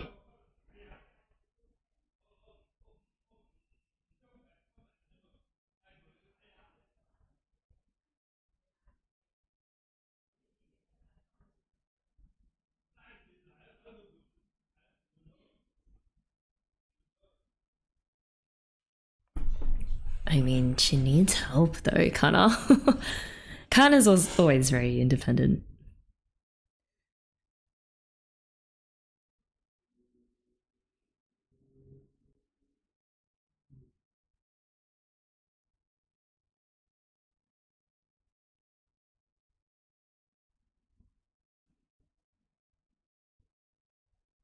Mm.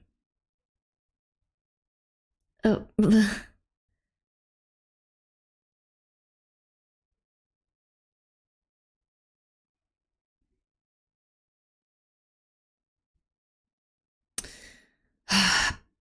it makes sense now why.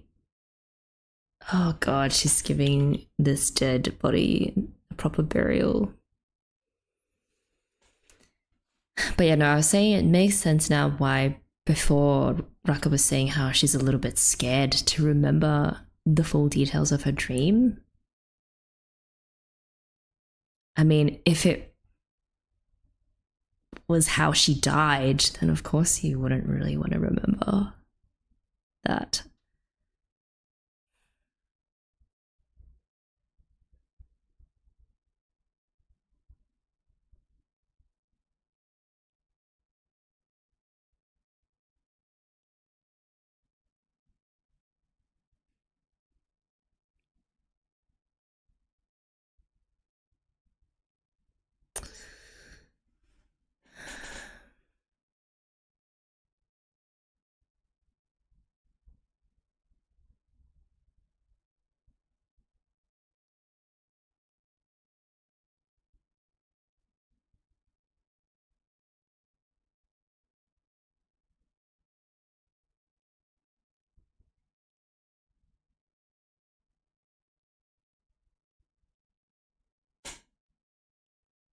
She's like almost at peace down the bottom of this well, talking to a dead or deceased body that she feels a familiarity with. Okay, I'm trying to think. Is the dead body that's already down at the bottom of the well, is that a stand-in for herself? Because the way that she was talking to it, telling it how she used to feel like she was all alone and no one would ever be sad if she disappeared off the face of the earth one day, that definitely felt like she was describing her state of mind before she died in her previous life. And so, whether or not the body down at the bottom of the well is actually her, like her past self, it feels like she was kind of talking to it as though it was like, I don't know, maybe in the last moments in her death, okay, theory, she felt so depressed, so alone that she decided to end her life by falling down a well. But then in those very last moments before she died, or after she died, you know, that weird transitory period, she created this persona for herself so that she wouldn't be alone in those last moments, which is it's so sad too, because I don't think there was actually literally another person or like, you know, another animal familiar next to her was with her when she died. I think it was just more a manifestation of her loneliness, and it was just easier to feel that there was someone else with her in that very, very dark moment. Oh man, this is so... It's so interesting how allegorical it is, but it's also so easy to draw parallels to actual humans, like, and what they experience when they get to this point of depression. Yeah, they definitely use this genre, whatever the word is. They used this very heavily symbolic imagery and dialogue to great effect. It's making me really sad, but yeah. I'm still mad at that lady in the clothes shop. It's just the most awful thing to do, to treat someone as if they're just a thing, or to objectify them, and even go so far as to touch them without their consent. It was horrible, and goes to show how, well, in Glee is this idealized little town that seems to be shielded from the evil or the bad stuff that's out there. Everyone, including the townspeople, are shielded by these massive walls that no one can come in or out of. And the Haibane, they are the preeminent, you know, trophies there, because they have these angelic wings. They don't have to work. Everything is provided for them. It's a very comfortable life. And yet, even in that sort of setting, or maybe because of that setting, the Haibane still, just like what Rakka said in the last episode, there is still feelings of depression. You can still feel like your life has no meaning and that you're a useless, person. It doesn't matter how good your external circumstances look like. Internally, someone can still very legitimately feel as if they have no value. Yeah, it's just kind of important to keep in mind, because sometimes, you know, you look at someone and think their life is so put together. They have everything they could ever want. They're very popular. They, you know, are rich, whatever. Everything you would think someone would want and need, they have. But they too also suffer from, or are very susceptible to suffering from depression or feelings of not being worthy of love. There's a lot to think about, guys, but okay, let's keep going with Ep 9. Okay, here we go in 3, 2, 1, play.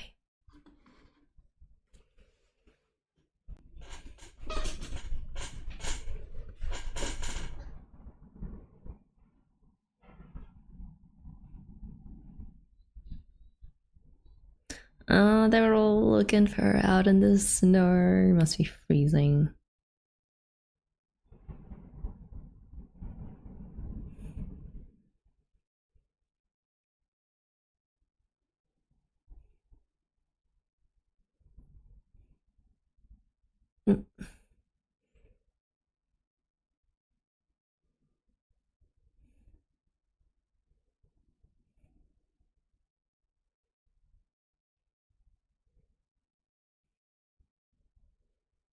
Maybe this is her coming to terms with her own death.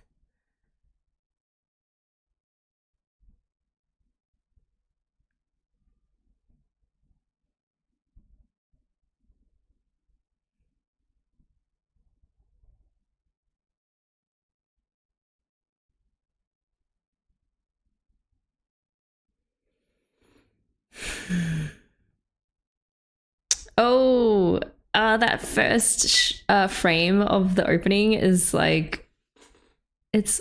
I thought it was a reflection on the water, but it looked very much like the opening of the well at the top when she fell down. Okay, although I think we're safe in assuming that this is not going to be the ring type situation. Hopefully.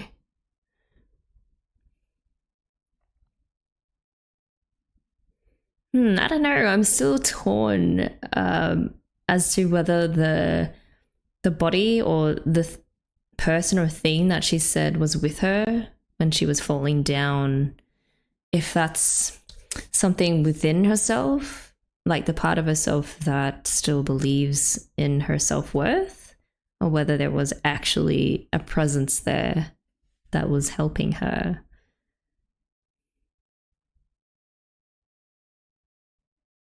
They probably just leave it vague and blank like that. You kind of just put your own spin on it.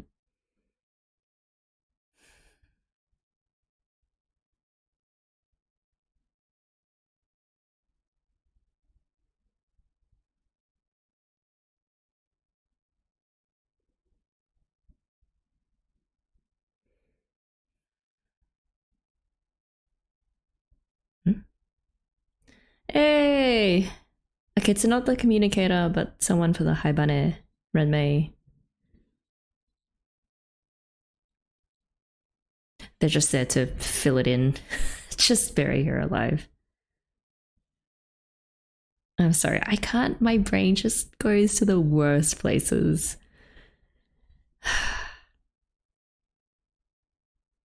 They're like, yep, nothing to see here. Or they're gonna go get a ladder. Oh, God. Ugh.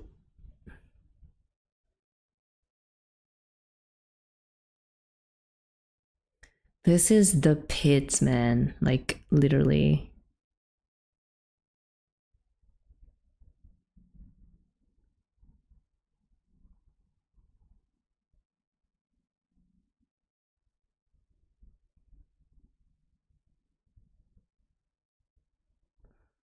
Okay, light is a good start.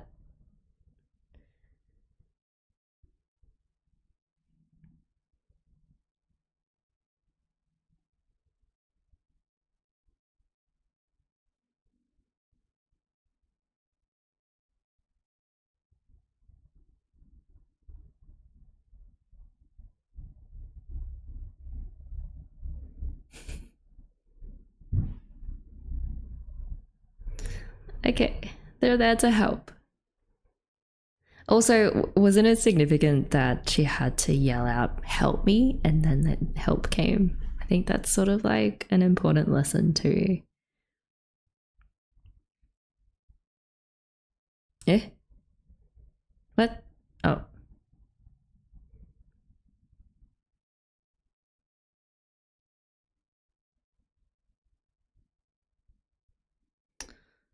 Oh, maybe her climbing out of the well is going to symbolize just a new start for her. A fresh outlook, moving on from her past. Maybe things are going to look up from here now, guys.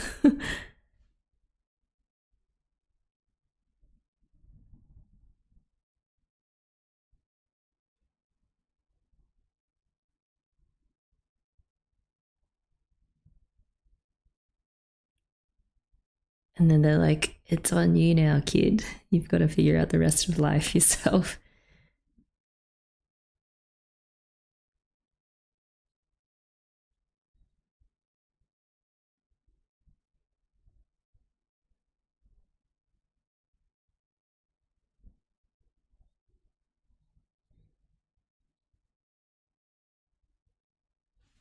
Girl, you gotta use those wings.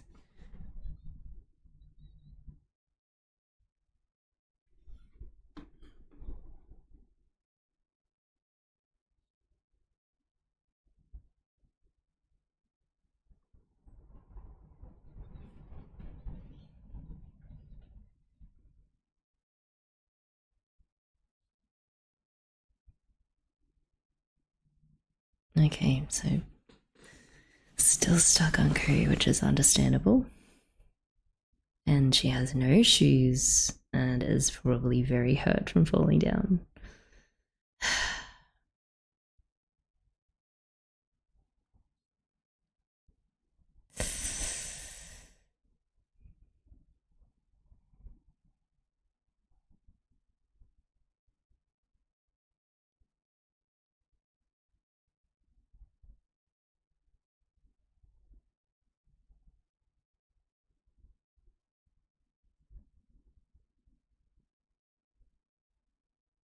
She's ooh, she's still picking herself up and keeping on going though.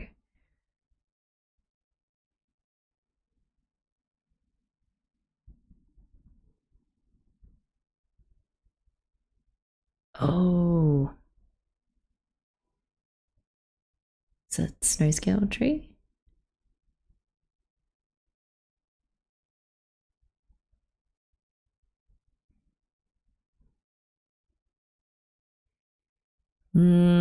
I don't know.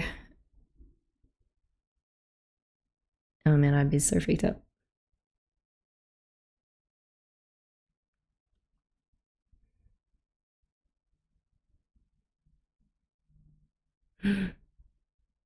Oh. Okay, so the rules that they can't go near the walls is actually a thing.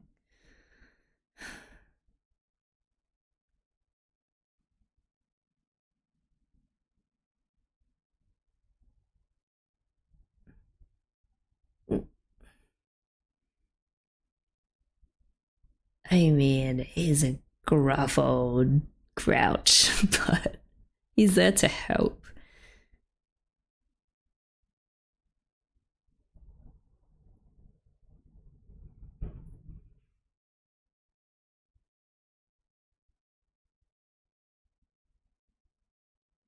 Oh, okay. Wait. They wait.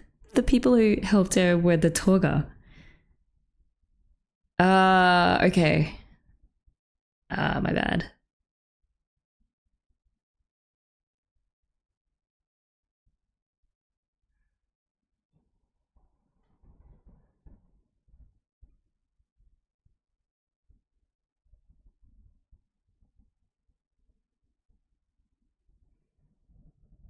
Hmm.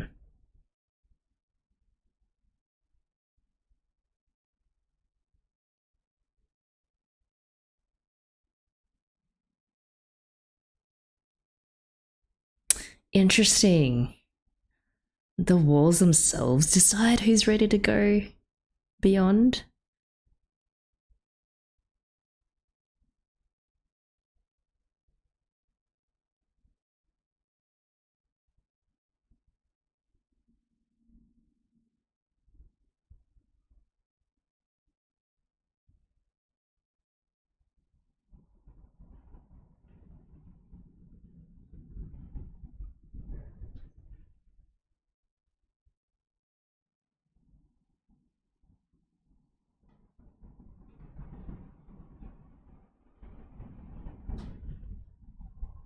Hmm?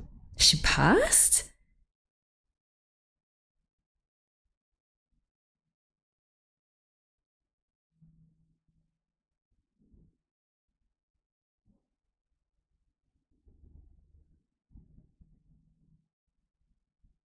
I feel like there's such double meanings going on here. It's like you don't have to grieve your lost past and what you've lost, and you don't have to grieve Coot. Maybe they're the same thing.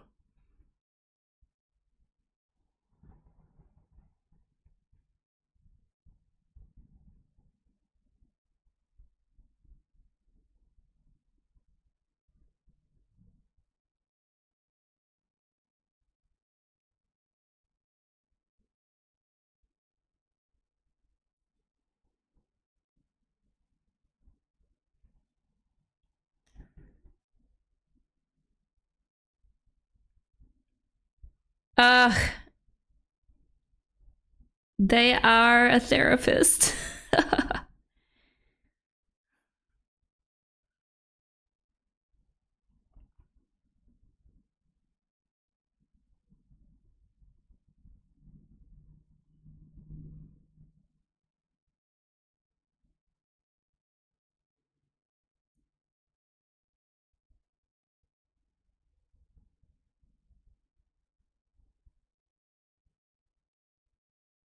Hmm.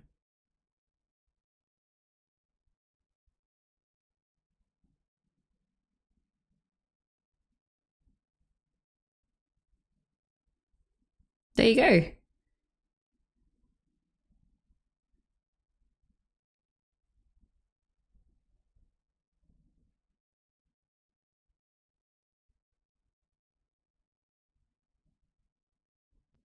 No, no. Is Reki gonna get in trouble?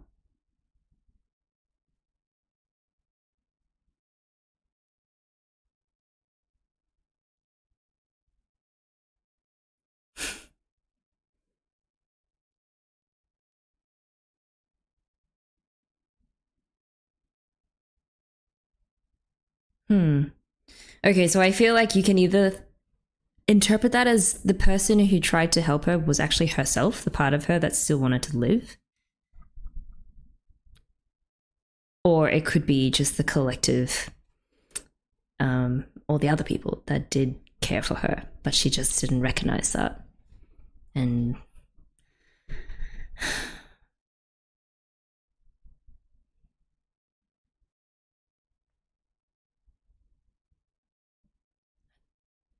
you can't go back. I think it's just going to say you can't. Like, why do you grieve for things that are already lost? Look forward, right?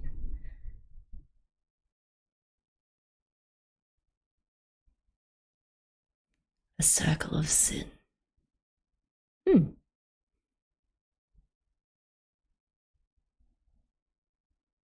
Oh no, she's been like, you know, begging for forgiveness this whole time.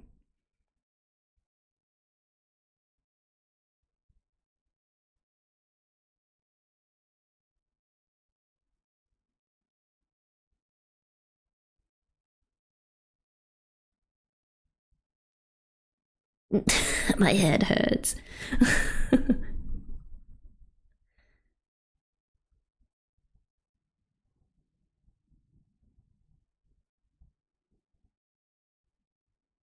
Hmm.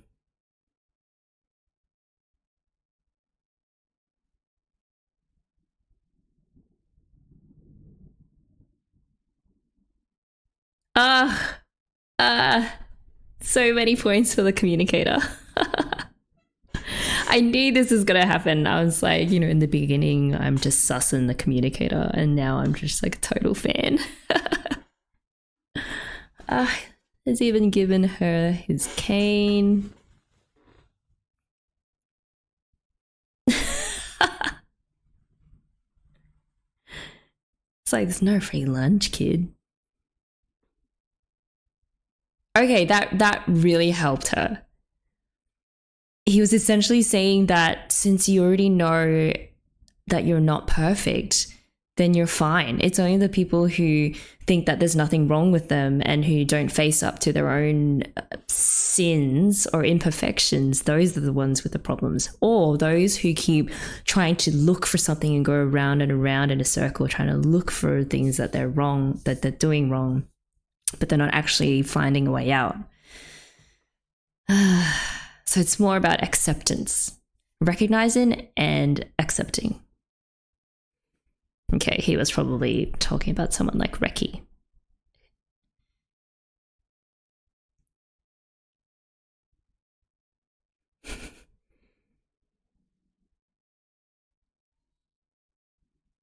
Oh, look at that smile. We got the smile back all because of the communicator. The old communicator. Ooh.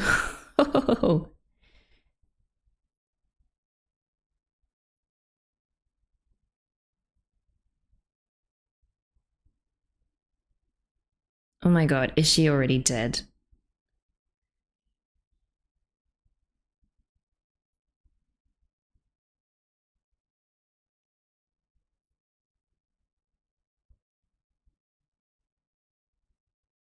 But what are you going to do about it, Reki?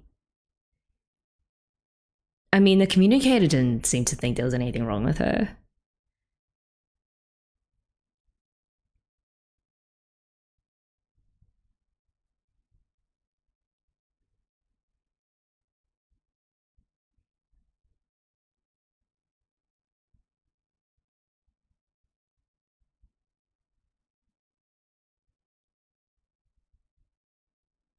But why? Why? It just seemed like she'd had this moment of revelation and there was a positive change. But then they're like, oh shit, you touched the wall.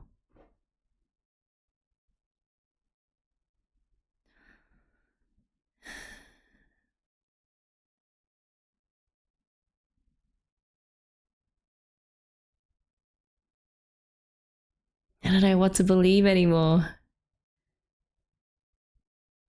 Maybe she wasn't meant to touch the walls because she's not exactly ready yet, but she definitely feels like she took a big step towards being ready to leave.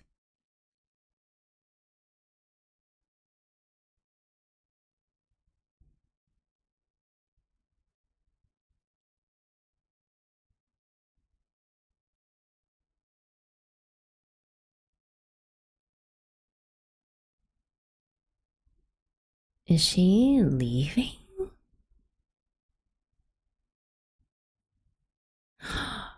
Oh, she was healed. I mean, because of what the communicator said. What the communicator said kind of just opened her mind and her heart towards a path of healing. Is she never gonna wake up again?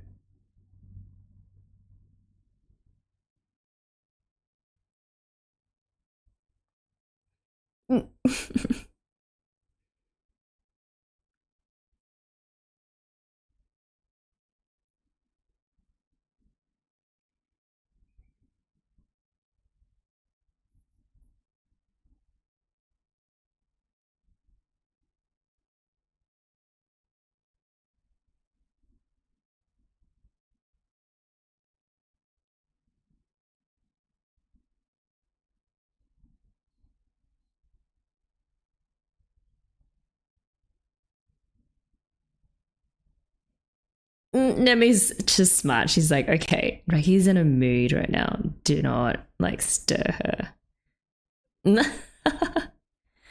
It's so weird how Reki is acting like this is the worst thing ever to happen. And is so sure that Rakka is sick.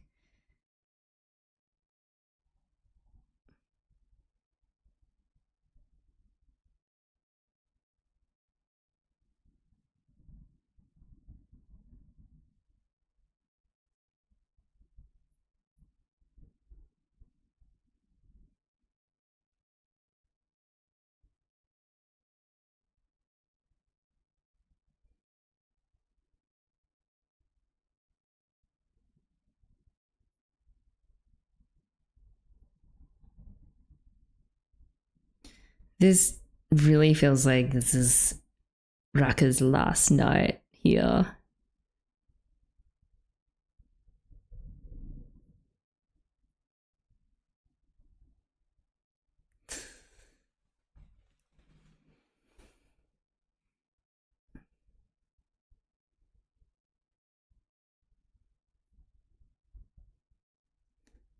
Oh, but that's the opposite of what the communicator said. He was like, now that you've realized that this thing about your sin, you're actually ready to go now. Isn't that what he said?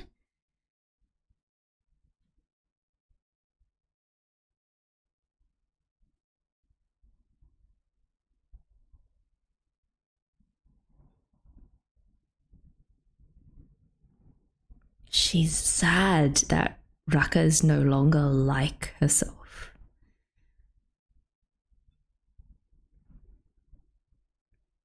Good question, Nebu.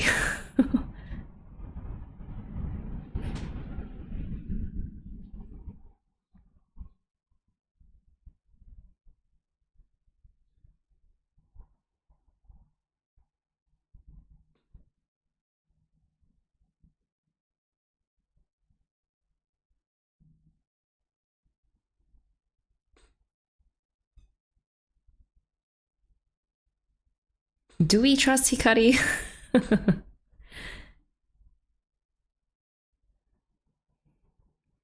Did you see her Reki's face fall when she realized that Rakka was no longer sin-bound or had the black spots on her? That was weird. She's not happy about it.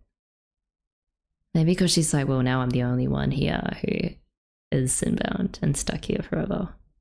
Maybe she wanted Rakka to stay in Glee with her forever.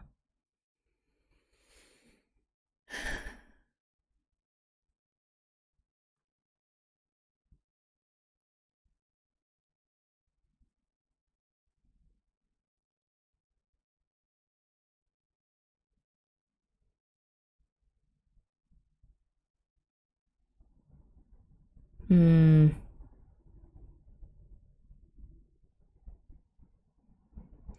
The thing is, it's so weird because shit. Okay, Reki is totally spiraling again. Just going off into a dark place. There's such a paradox with how she talks about being sin-bound, because when she explained it to Rakka,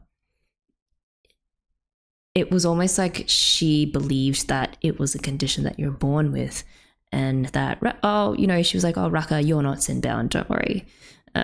You're a perfectly good Haibane, unlike me.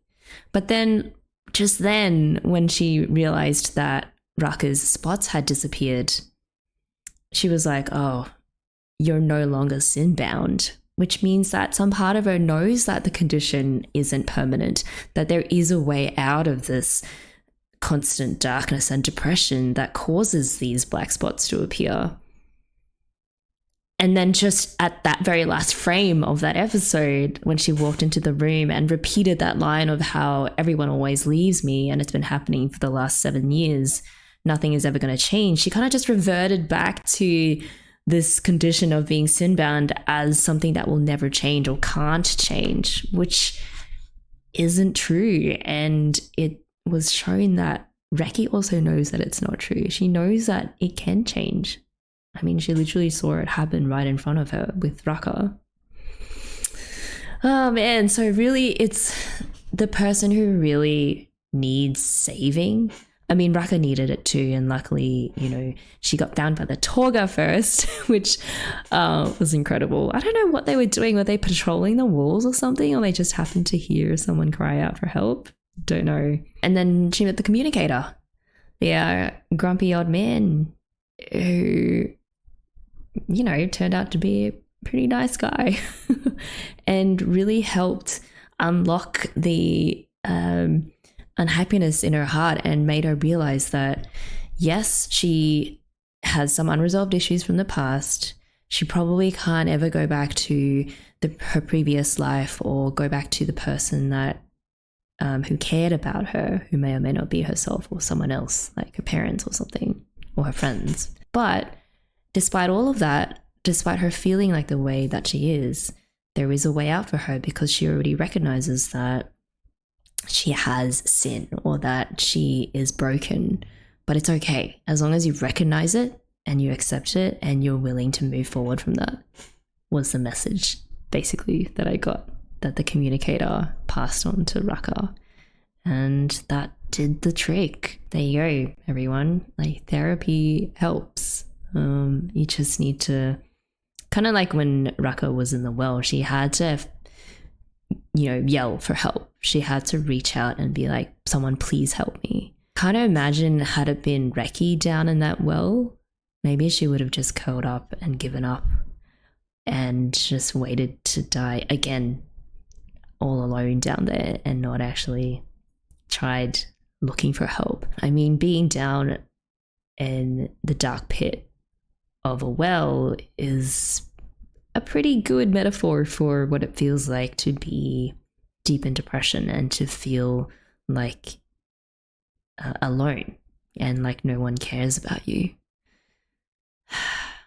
Yeah, and there's a lot of great imagery I think we're going to have to go back and look at. But for now, I look forward to what you guys thought. I think there's a million interpretations that could all be right in these 2 episodes that we just watched, and I'm looking forward to seeing just all the different thoughts on this. Yeah, I mean, I'm already going over the episodes in my head and wondering if like what I read first was the right thing or not.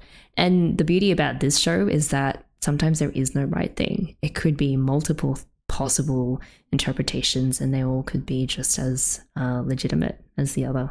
Thanks for coming on this journey with me. I believe we only have 3 episodes left, and we'll probably do one big sum up at the end. And I will actually try to maybe rewatch this series from the beginning, because I think there's just a lot of details in the first few episodes that I feel might have escaped my memory. But as we all know, it's important to go back and sort of refresh and try and remember this stuff. And yeah, we'd probably pick up on a lot more things rewatching it now, knowing what we know. So yeah, have a great rest of the day. Take care of yourselves, guys, and I'll see you soon.